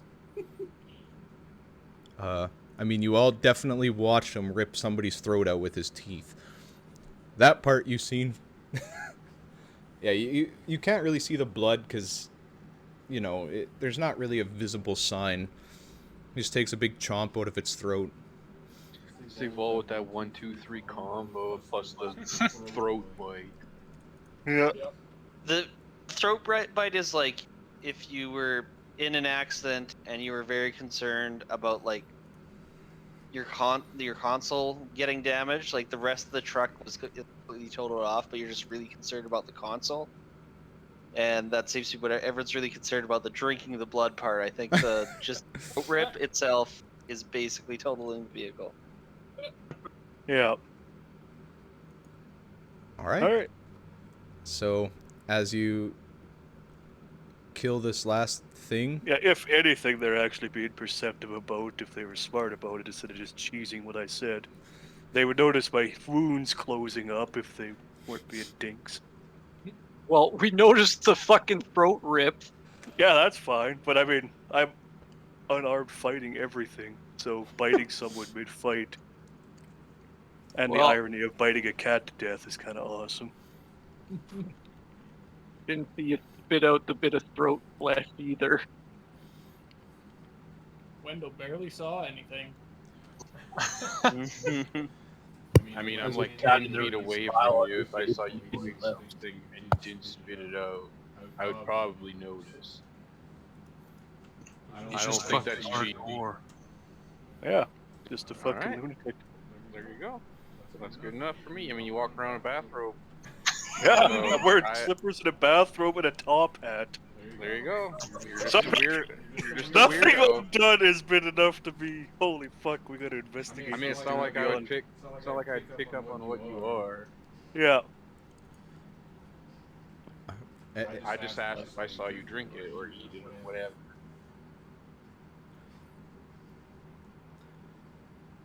Alright, well, anyway, we killed this Starts. thing. Yeah, anyways, you guys watch Sigvald run up and hit the finishing blow as part of the combat, and the forest once again grows quiet.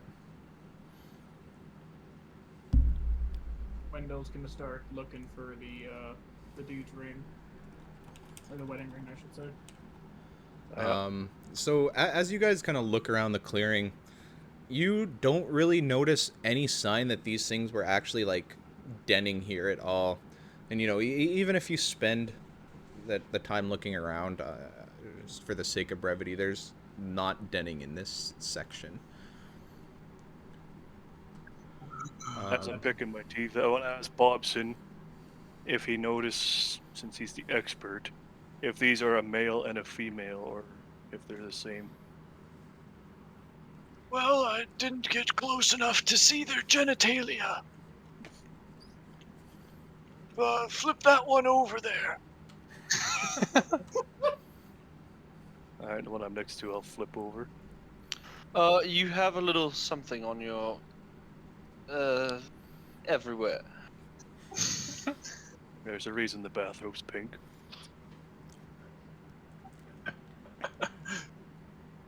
Rusty brown with old blood. Try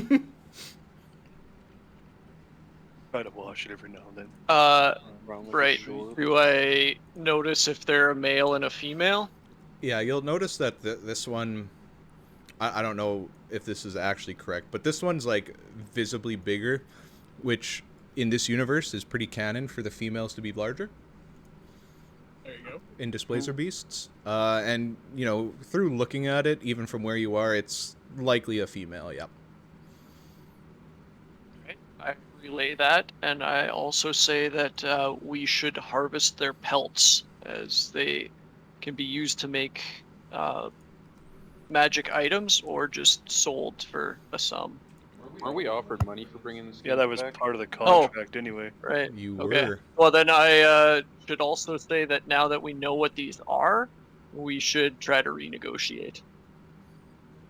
Because I don't think she's paying us that much for these. I'm down with She that. said if they were panther pelts, she'd give us like fuck all, but if they were something special, she'd give us a shitload. Yep. Okay. Yeah, she said if they're panthers, she'll pay you for them anyways, but if they're not panthers, she'd give you 100 gold per challenge rating. Okay. But then you guys were like, what's challenge rating? And then she made like the weird gladiator arena comparison. Well, Gringus is gonna exhale really heavily and turn back to normal. He deflates. Alright, I do have to quickly look up something. So, who's trying to harvest the hide from these creatures? I can volunteer. I'm quite skillful in this kind of stuff. I'll try to help him. So, anybody that's doing it, you definitely know that it, well, so there's two ways to harvest. You can either be dexterous or knowledgeable. So, whoever's doing it can make a sleight of hand or a survival check, up whichever they prefer. I'm gonna be helping whoever does it by, like, detailing their anatomy and telling them where to cut, I guess. Alright, so with, you know, whoever's making the check, you can do it at advantage. You have sufficient help from Bobson and Gringus. I'm gonna bonus action teleport into the tree and watch from a vantage point. Alright. While they're doing that, I am just gonna wash myself off and my robe. Although your rage does end pretty soon. So then you have to climb down. That's okay. Not if he attacks a small. If this is flood actually a river up there. Yeah, I'd say there's like a little stream in the forest. Yeah.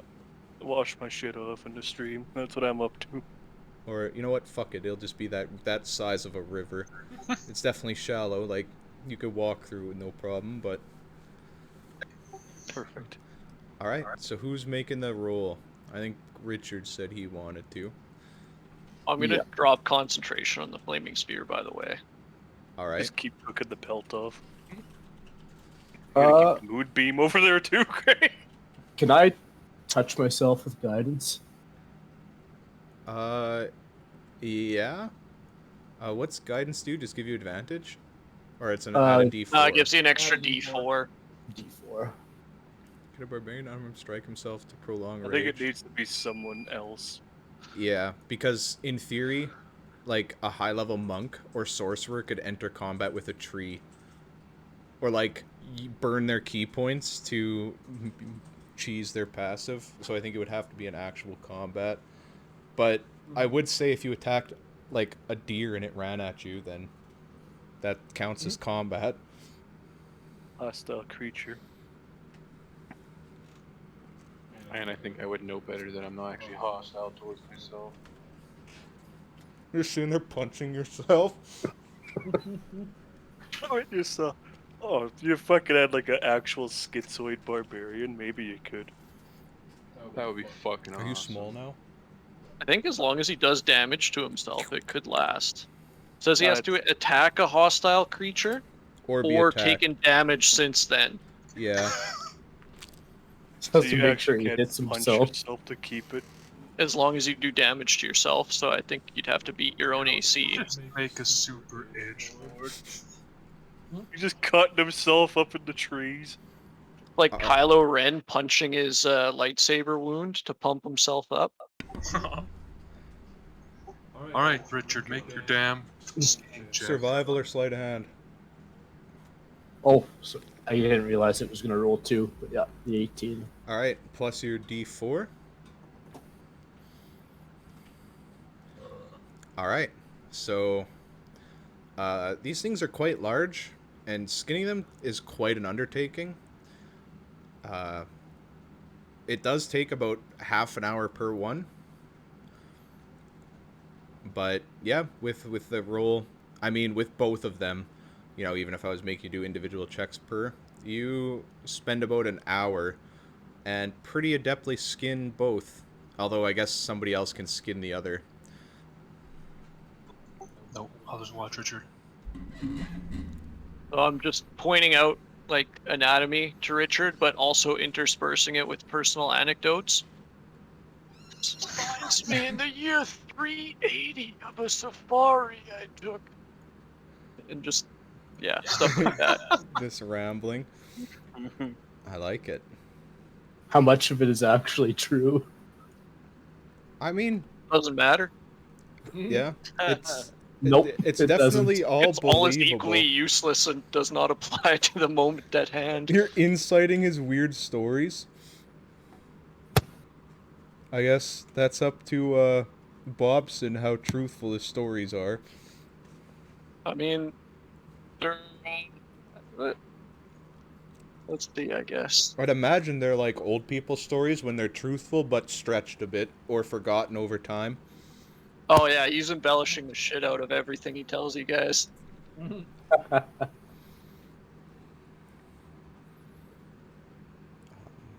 But yeah, so you guys sit here and skin. It's definitely getting pretty dark.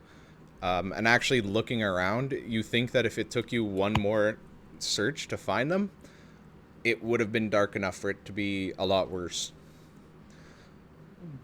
But yeah, it is now 7:30, and you have 2 displacer beast hides that are pretty expertly carved. You know, other than the odd little slash mark from whatever, or the poke mark from the lance, or the few singe marks, but they're pretty well done. Would you be able to cast Mend on Pelt? I think so. Nice. I'd say if it's harvested from a dead creature, you could mend it. You couldn't mend an alive creature's pelt, though. Well, I think. do we get the idea that this was all the displacer beasts? Well, we did get told we didn't find a den, but Yeah, That'd you're. be a nice setup. I guess anybody that wasn't helping Richard can make perception checks or do whatever they would have been doing in that tile. And well, I was helping him, but could I recall if displacer beasts are known to hunt in packs, solitary, or in mating pairs? Um, yeah. Give me a history check, or what I make you do before, Arcana or Nature. They're all Uh, definitely relevant to beasts. Yeah, I'd say one of any of those three checks, I'm okay with. All right. So thinking about your kind of knowledge about displacer beasts, you get the feel that for the most part, they might hunt in a pack in the sense that they have children with them, but usually it's just a mating pair. And as soon as the children grow old enough, they kind of go out on their own. Doubt we'll find any more. Usually hunt as a couple.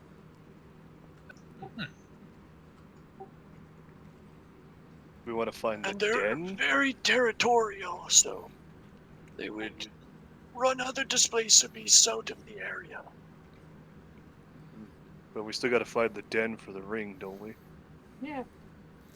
Yeah, so Gringus, as you hammer on your forking or your tuning forks, whatever form of resonation you were getting before, it strictly resonates with the hides that you guys have, and it does not really point out anything else.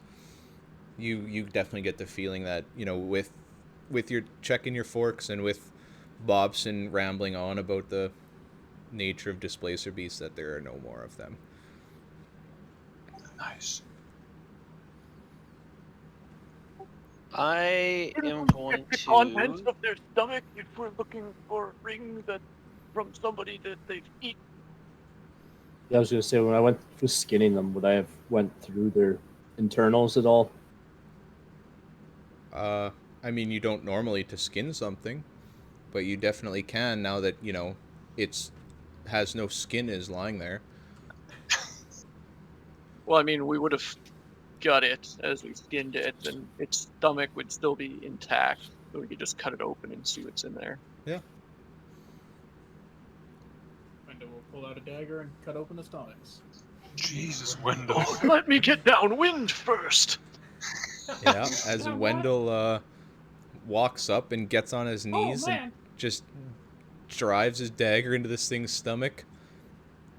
I guess make an investigation check if you're going to be looking around in its stomach contents. Alright, I'm gonna use my last charge of foreknowledge for it. All right. I guess as you cut it open, it's definitely filled with like a mixture of, some leaves, kind of whatever weird flora it would have eaten, but there is definitely some reddish meat in there, like digested parts of what you can probably guess are a mixture of people and any nearby animals it might have hunted. Alright, 10 for the investigation. All right. So you kind of dig around through its stomach content, kind of flatten it out, and you don't notice a ring. You walk over and do the same thing to the second one, and yeah, similarly, you do not notice a ring.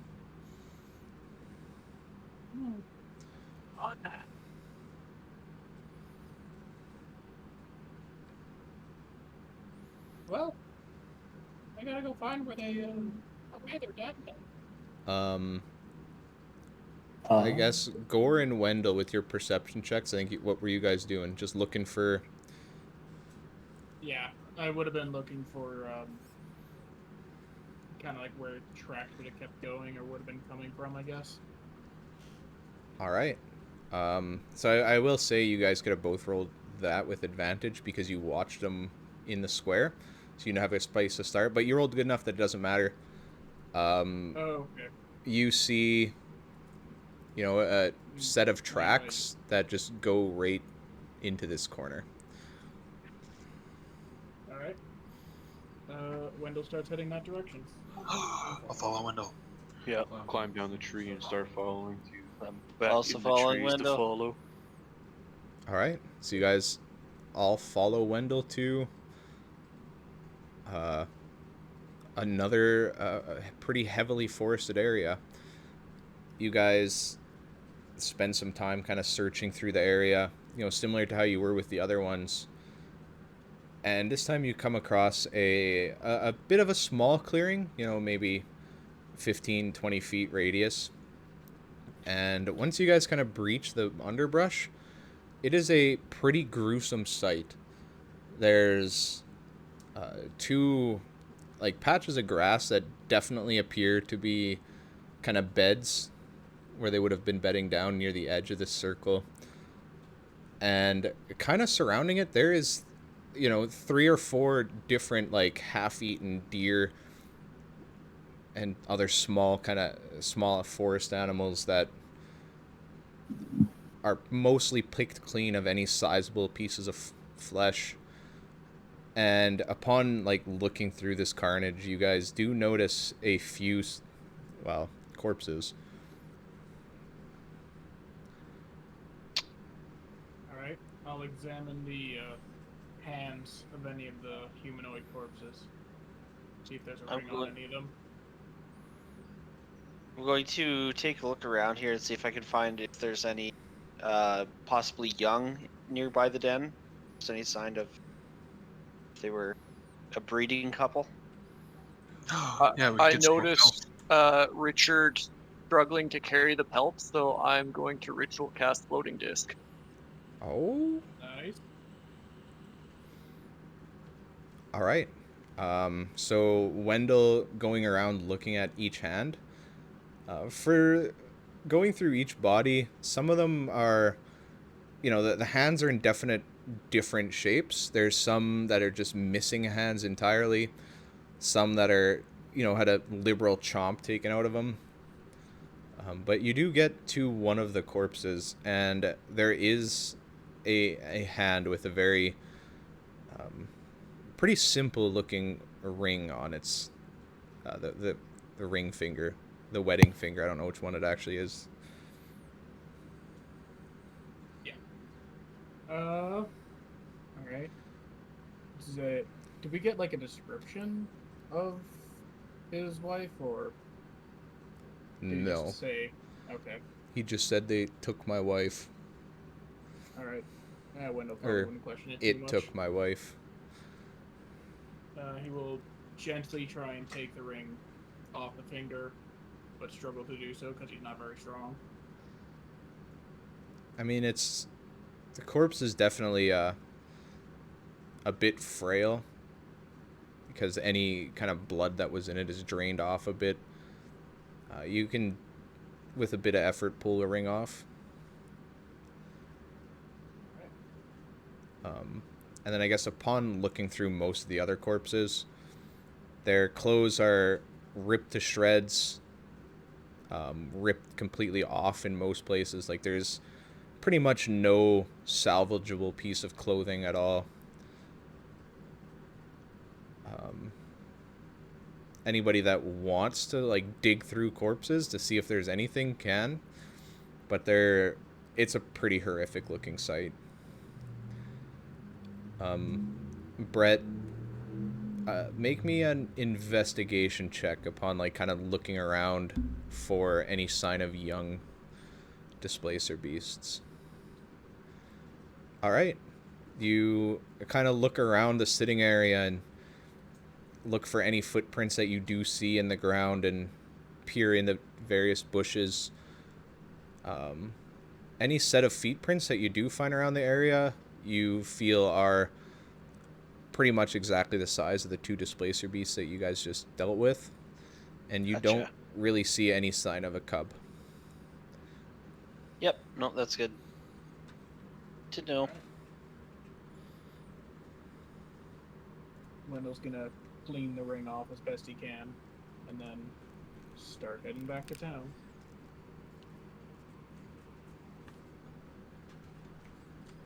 Perfect. Do you suppose that we might want to get a few of these bodies onto the disc that we have here. They might want a proper burial for their people. Oh yeah, it's a good idea. Hang on. He's gonna pull out. I think I have. I don't. Oh no, I do. Once they're on the disc, he'll cover them with a blanket. What he has. Nice. All right. Do we remember the way back? That's Wendell certainly does. He doesn't actually. that's a great question. You didn't draw it on your map? Nope, he wasn't drawn on his map. It's not the right scale. Yeah, anybody that wants to remember if they know the way back can make a either history check or a survival check.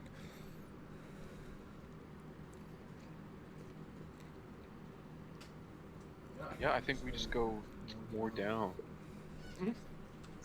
All right. Yeah, between the group of you, you definitely can remember the way back.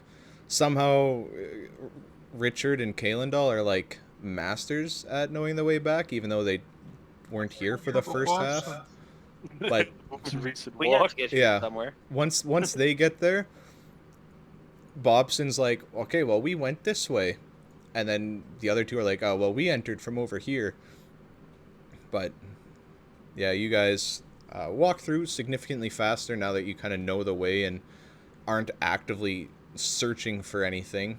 You know, you're just walking through the trail that you've left. It takes about an hour to walk out. It's still a pretty dense bush. So it would be about like 8:39ish now. Yeah, about 8. I'd say about 9 by the time you guys search through everything in that little den, found the den, and kind of walked back out. And right. Well, I propose that we should be taking a rest before going any further. We are a ways from town. Yeah, you guys. Not that far. I think I told you guys it was about an hour walk out from like the center of town to the outskirts. Already. How long did it take us to get out of the bush? Like, what time is it that we're deciding this? It's 9. 9? And it's an hour to town? Yep. Yeah, you guys are kind of just on the outskirts of Saltmarsh. How... We're just in the bush still. We're not at the farmer's yard, are we? Yeah, like at the edge of the bush, which is pretty much a stone throw from the farmer's yard. Well, let's go give the farmer's lumberjack's ring yard. back. The lumberjack, yeah. Bobson just lets out a weary sigh. Now, you could stay here if you want. I'm going to get a drink tonight. And then to make matters worse, as soon as he lets out the sigh, the hour ticks, and everything piled on the disc falls to the ground. I'll carry the skins back. I start chanting again. Make the disc. All right. A moment I'm old, it's hard to keep it up. The disc, I mean. All right. The disc, after a few minutes of annoyed chanting, pops back into existence. You guys load up everything again and...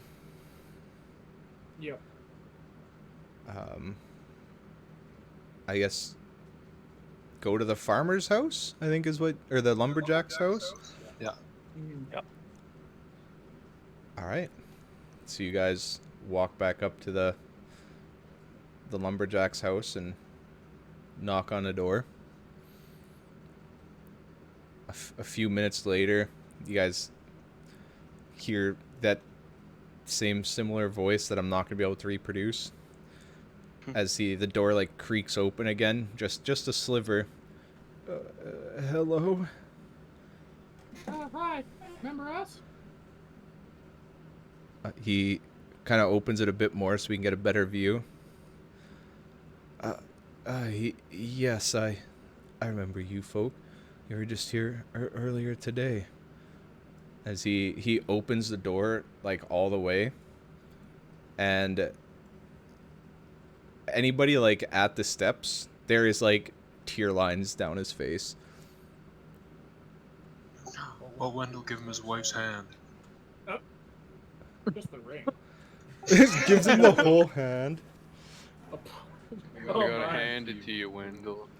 Jesus. A meteor falls and kills Sigvald for inspiring the puns. Isn't her body on the disc? Yeah. Yup. Well, pull out the ring out of my pocket and be like, well, does this look familiar? He like feebly reaches out his hand to like take it, and then as soon as he looks at it, he like breaks into tears.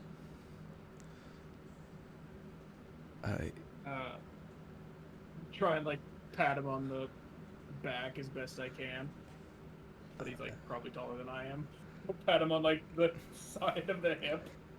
Pats him on his knee. Yeah, this guy's like a 6 foot tall, pretty buff looking dude. I mean, he's a lumberjack.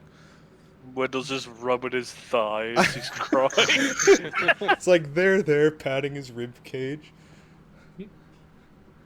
He doesn't really acknowledge you. It's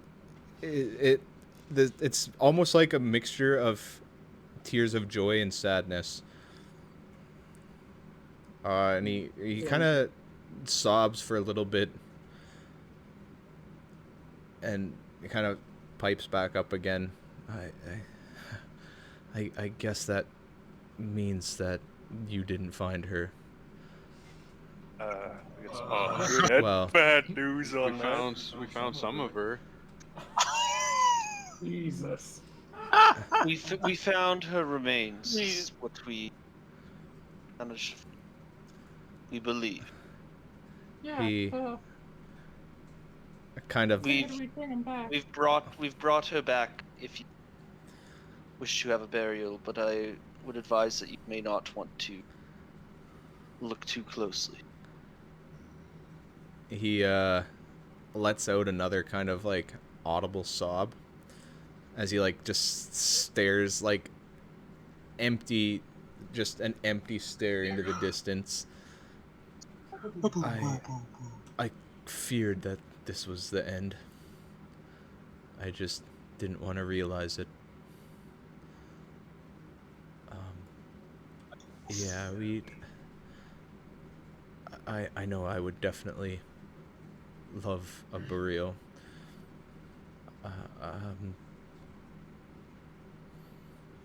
I don't know what to do with it though. Richard lives here. There's someone in town that prepares bodies. Yeah, there's somebody in town that we could bring it to. Oh, I actually was talking to Richard, but Oh, well, he does say that. okay. I don't really want to ask you to bring it there for me, but I'm not sure if I can bear to look at it if it's as bad as you say it is. You can stick it in a bag if you want. Jesus. Under a blanket. We found a couple others, so we gotta make the trip anyway, if that works. There's definitely been a few of these attacks on some of the neighbors' houses. It might be their loved ones. We could maybe talk to them. Just let them know that we recovered some remains. And where we're kind of taking them. Then they can do with it as they need to.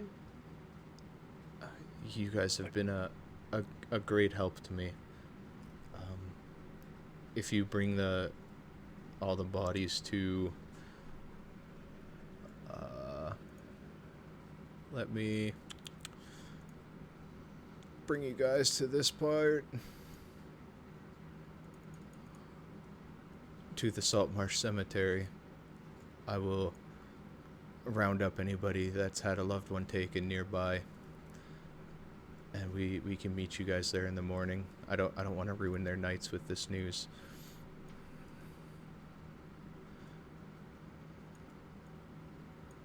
Quite understandable. Sounds good. Alright, we can fuck off then. I'm assuming the guys that live in town know where that is. No, I don't mean to trouble you too much, but you happen to have a cart. Uh, I do have a cart. What I used to, when I go logging, I would carry it with me, but it's pretty small. Somebody would have to pull it. I don't have an animal. Ringus, do you mind? Mention of an animal, first thing he suggests is Gringus. No, you look strong like an ox. No offense meant. He beckons you guys Comes like an that. ox. Take that as a massive compliment. Nice. Of course.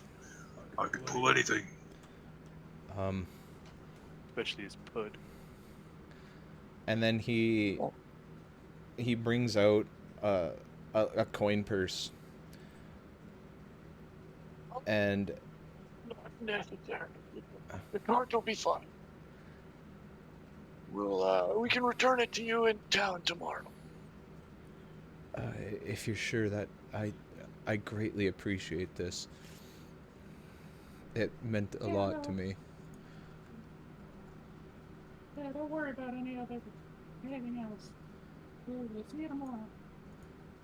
He tries to give Wendell an awkward hug since Wendell's the closest one.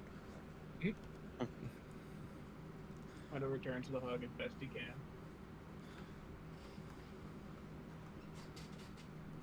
All right. So he, the cart just out back. All right, Bobson goes and shuffles and gets into the cart. It's like, basically 2 wheels with like a kickstand and 2, what's it called? 2 like poles that come out of it that you can like lift up and walk. Wait, Like a so wheelbarrow. the cart is for Bobson, and not the dead bodies. That's the plan. That's Yeah. what Bob's Oh. plan was.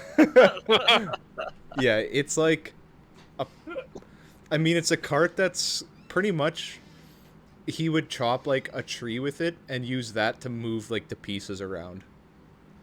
It's not that fancy of a cart. All right, well, Bobson's gonna somehow sit in it.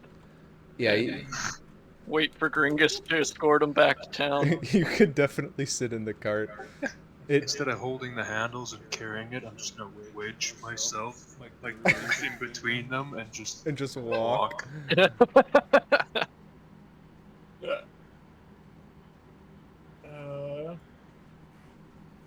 Holy shit, I forget that NPC's name again. Jonathan Longdong. No, I don't think that was it, actually. Like Alvin or something like that? I could be way off base. Urstan. Yep. There are 10 of us, so we couldn't recall. It was stupid. Hey, I got an excuse. Yeah, Bobson would not remember his name in character because he probably didn't hear it right. Hey, you don't have an excuse. You could have watched the VODs. Yeah, I Character was wasn't there, though. considering it. Yeah, true. In But- character, you'd have no idea. Okay, I don't know why that formatted my table stupidly. But, alright, yeah, so you guys... Bobson pulls in the cart, Gringus wedges himself in, and walks back to town. Bobson bouncing around in the back, the disc following the cart, because I think it just follows Bobson. Yeah. And you guys head into town. The guards sitting at the front gate kind of just give you a nod and open it. They've seen you more than once. They don't get paid enough to check everything, and they don't really care enough to do it anyways. Nice. Would they not know we're working for the council anyway? Yeah, they know you're working for the council. It's still a little bit weird that there's a group walking into town with two carts, one just a disc with a cloth above it at 10 o'clock at night. But yeah, Business. they don't really question you. They recognize you guys. It's the same two people you recognized before. One of them by the name of Philip, as you I thought now it was know. gonna be Jim and the other fucking guy that came to the house with us. Yeah. Let's wave and go, hey, Philip! He looks at you confused, and he's like, "How do you know my name?" Well, you told me. Oh, Philip must have told you, my brother. Oh, What? Wendell just Philip looks like he had his and mind Phil Lip? blown. There's two guards, one named Philip spelt like this, and one named Philip spelt like this. They're twins, and they're identical twins.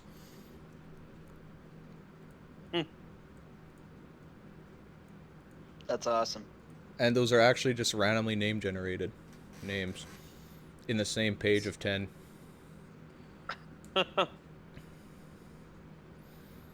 Alright, so you guys walk up to the cemetery, I'm guessing? It's like a plan.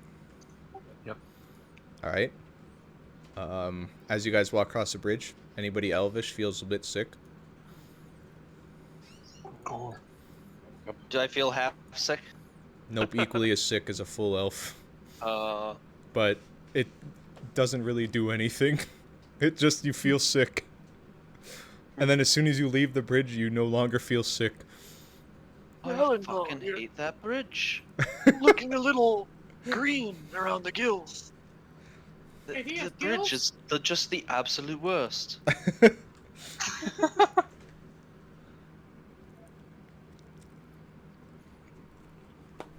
Alright. As you guys approach the cemetery, it's a pretty big plot of area.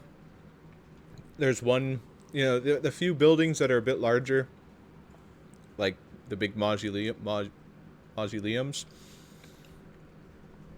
But for the most part, it is a quiet cemetery. There's just rows of graves. and it is number 20? It's number 27. Oh, Jesus.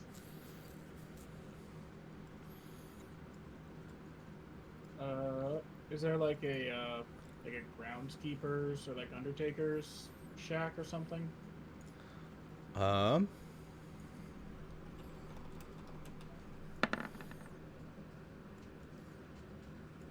No. If there's no Undertaker, is his brother Kane here? Richard or Grigus, who lives here? Who normally does this shit? Richard points out that a man named Crag is the grave digger, but he typically is not here unless there actually is graves to be dug. Where's he live? Wait for Brighton to try to find out. Yeah. And the attitude was for Richard. Well, in Richard's defense, I answered, not Richard. Oh, but he doesn't actually have it.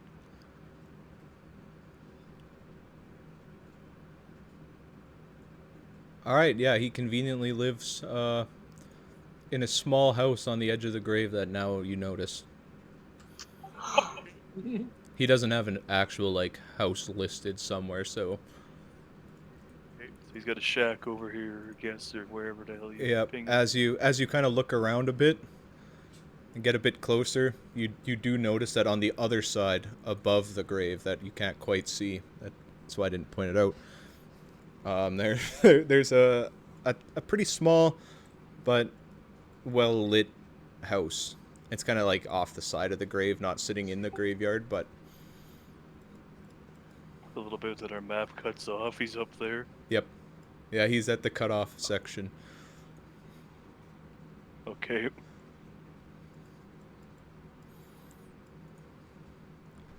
Alright, so you... I did not at all have a voice prepared for Crag. Although I don't have a voice prepared for anybody, so it's fine. Like it's super creepy. Make it up. Alright, as you guys walk up and knock on the door, you hear a bit of movement inside. Oh, hello. I don't know if I can do that voice again. We got some business for you. What kind of business? This. And I'll whip the fucking blanket off the disc. Oh, gee. You can't just do that. Oh. He's like actually dumbfounded. He's like, where'd you get these? And These are the Unfortunate victims of the displacer beast in the forest. What my friend said. oh. Okay, well that's, I guess, relieving in that you didn't kill them. And I guess now that you mention it, those guys are pretty fucked. Yep. He kind of... Alright. And he reaches over and... You know those, like, umbrella stands? He reaches over to one of those and just pulls out a big shovel. Yes, I'll get digging. Thank you very much, Craig. I do have a picture of Crag. He, wait. He looks not at all like his voice sounds. He looks very well learned and educated. And actually, now that you guys kind of like look around his house, like from where you can see, there's just books piled everywhere. Wow, you got a lot of books. Yeah, I know a lot of stuff. You wouldn't have any books about the histories and stories around Saltmarsh here, would you?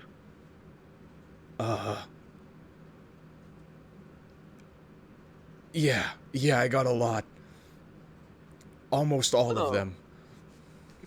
I may need to buy you a drink. Let's have some talks at some point. I'd like to learn a lot from you. It's... Well, pretty rare to find someone else that interested.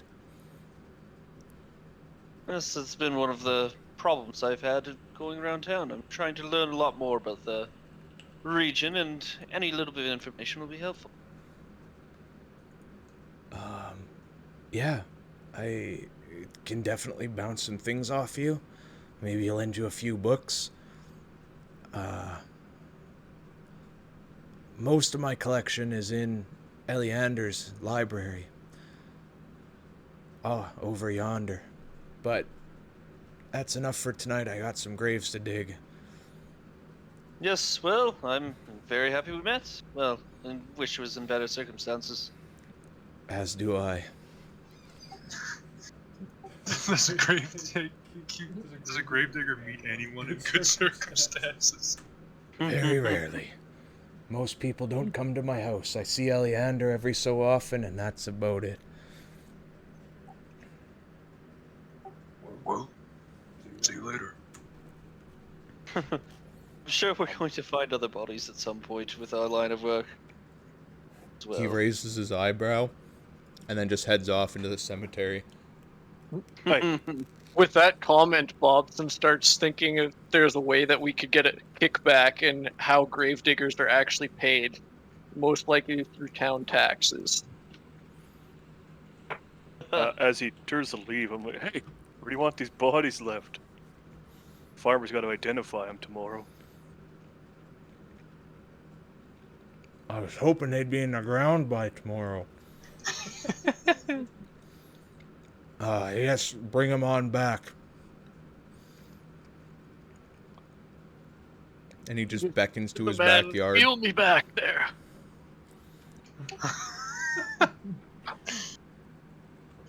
I do as Bobson says. All right. A good lad. So you wheel Bobson on back.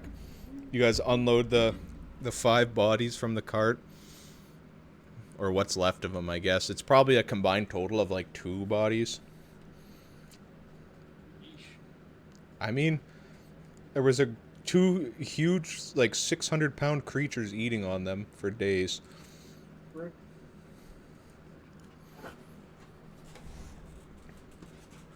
All right. And then we go to the bar. Actually, who's hungry? Just kidding. I don't ask that. Well, I was about to say Sigvald probably isn't. He's probably gnawing on one of them on our way back, anyways. He just got like a shin bone in his mouth. All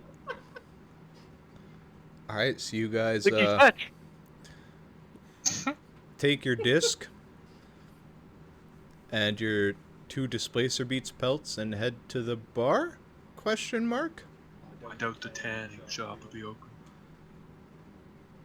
Yeah, it's well past Bobson's bedtime. He's going to bed. Yep. Which Oh, is I had conveniently to go at as the well. bar. Yep. All right. So you guys head all the way back across town to the Wicker Goat. Crossing the bridge again. Yep. Any elves feel sick? I might consider taking an alternate route if possible. Swim across. There is no alternate routes. I guess an alternate route would be to get a boat and go across. Get Richard to row you across. Yeah, this river pretty much just goes right until it hits the wall, and then it just goes under the wall. And the only path across it that's actually like an established path is this bridge. You know, you might be able to follow the path and find some like shallower parts of the river where it's actually the river and not just like the ocean or the bay, but yeah, there's only the singular bridge. Maybe I'll just start buying some ginger. Just gnawing on it as I go across.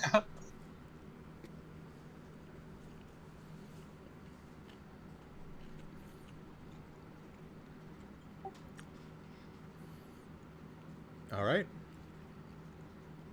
So you guys all head to the bar for a few drinks before bed. Yep. All right. Nothing Really? too interesting happens. As anybody buying drinks, the town's not covering you anymore, so gotta pay for the drinks. Yep, food and drinks. Yep. Sigvald's buying. Ooh, nice.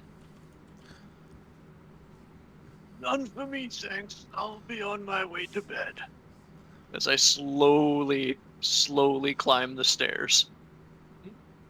I Bring don't some know, should he's been Really distracted. ask about a first floor room. I don't think there is any first floor rooms, actually. He put you in the Find stable. a new inn. Here's the Wicker Goat. Yeah, Yeah. no first floor rooms. Find a new inn. I don't know if any of them have first floor rooms. Oh, the Empty Net does, but that inn you haven't been to. And the Snapping Line, actually, I think did. Nope, they were all second floor rooms. What's in the kitchen on this map? Yeah, that thing. That's Squid. like a box of squid and just Oh. seafood. Thought he just had Cthulhu living in his bar. Yeah, as you guys get in the inn, it's pretty lively. Buddy there at the counter gives you a nod, whose name I don't remember. One day I'll remember them all. Shit, I didn't write that down. Was it Kreb? Nope, I don't think it was. that's a different bar. Oh, it's Lankus. Lankus. Lankus Currid. Does the floating disc even fit into the front door? Oh, the floating disc would be gone by now. Once we dropped off the bodies, I would have let it go, drop Oh, yeah. concentration And on then I it. guess you guys would just have, like, the hide in the cart or carrying them? Yeah, I'll carry them. Or I'd be carrying them, probably. Alright. Yeah, when you guys walk in, Lankus, should I get you guys the usual? That's Yep. good. You make There's a mine a round of double. drinks. Couple, he brings a normal shot glass instead of one. Basically. Alright. Just as you guys drink, and head to bed, I need 2d7s rolled and a d20, and everybody to pay their 1 gold life existence expense. Which just covers your drinking. Oh, I'm paying for everyone's shit here that's around the table. Ah, that makes it inconvenient. Yeah. Alright, the food and drink would cost... I'm just gonna say half of it. I think I pay my way through just with my. Oh no, I'm a sage. I'm not. Never mind. Screw that. I'm not an entertainer. Alright, I'll let you guys figure it out. Alright, I just took 6 gold off. That's the easiest way. You paid for everybody's rooms and food. And Yeah. equipment repairs and whatever else random shit happens with the gold. Alright, so I got 1d7. I need Just a... in there. Here's I 2 got of them. 2d7. I need the d20. Okay. That's mine. Is that one? Oh, is it? Yeah, Dungeon Master. okay. Alright, Bobson got it. Nice. Same result. Alright.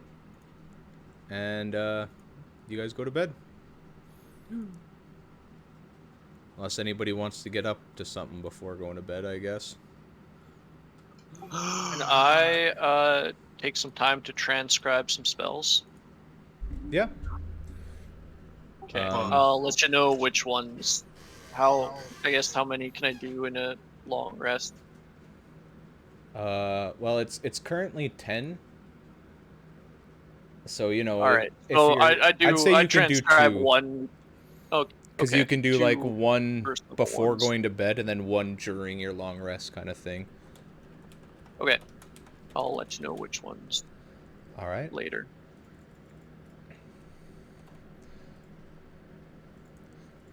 Because, yeah, what is it? 50 gold in 2 hours per level? 25 per level, maybe? I'll have to look it up. But yeah, I guess you can do 2 levels worth. If it's 2 hours, which I'm pretty sure it's 2 hours per level, not per spell. If they're divination spells, they'll also be halved for you. Alright. Time is it? Yeah, we'll, I think we'll call it there.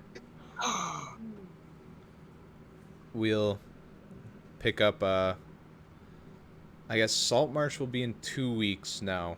Okay, so we were updating our stream schedule to filter in the 3rd campaign.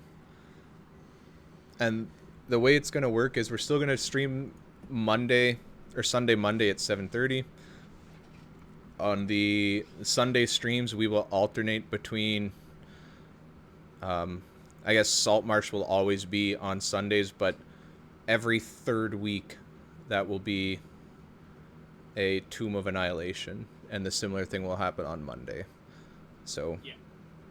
we'll do it'll be the same set of days, but Saltmarsh will always appear on Sundays, Avernus will always appear on Mondays, and Tomb of Annihilation will alternate between the two. Yeah.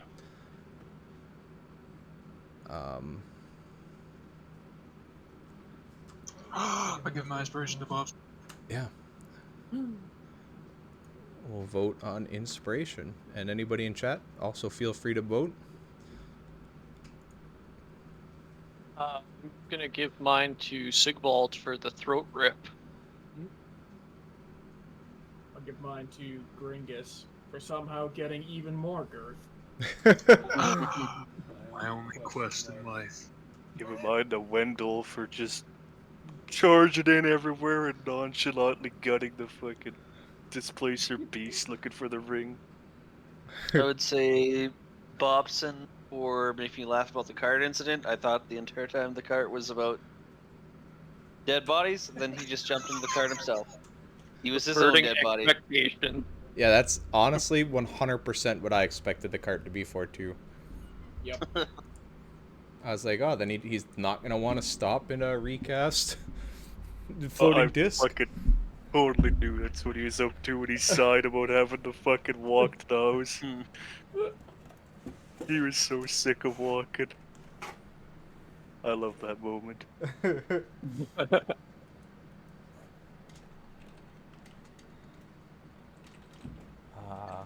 Sounds like it's Bobson. Yeah. Or has Mitch voted? Or is he done?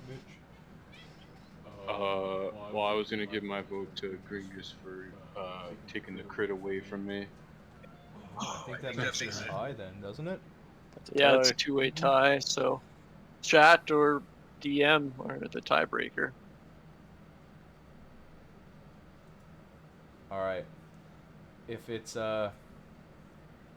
DM, if nobody in chat's gonna vote, mine's going to Gringus for the level 3 character stuff reveal. Nice. My runes. All right. Congratulations. Thanks, guys.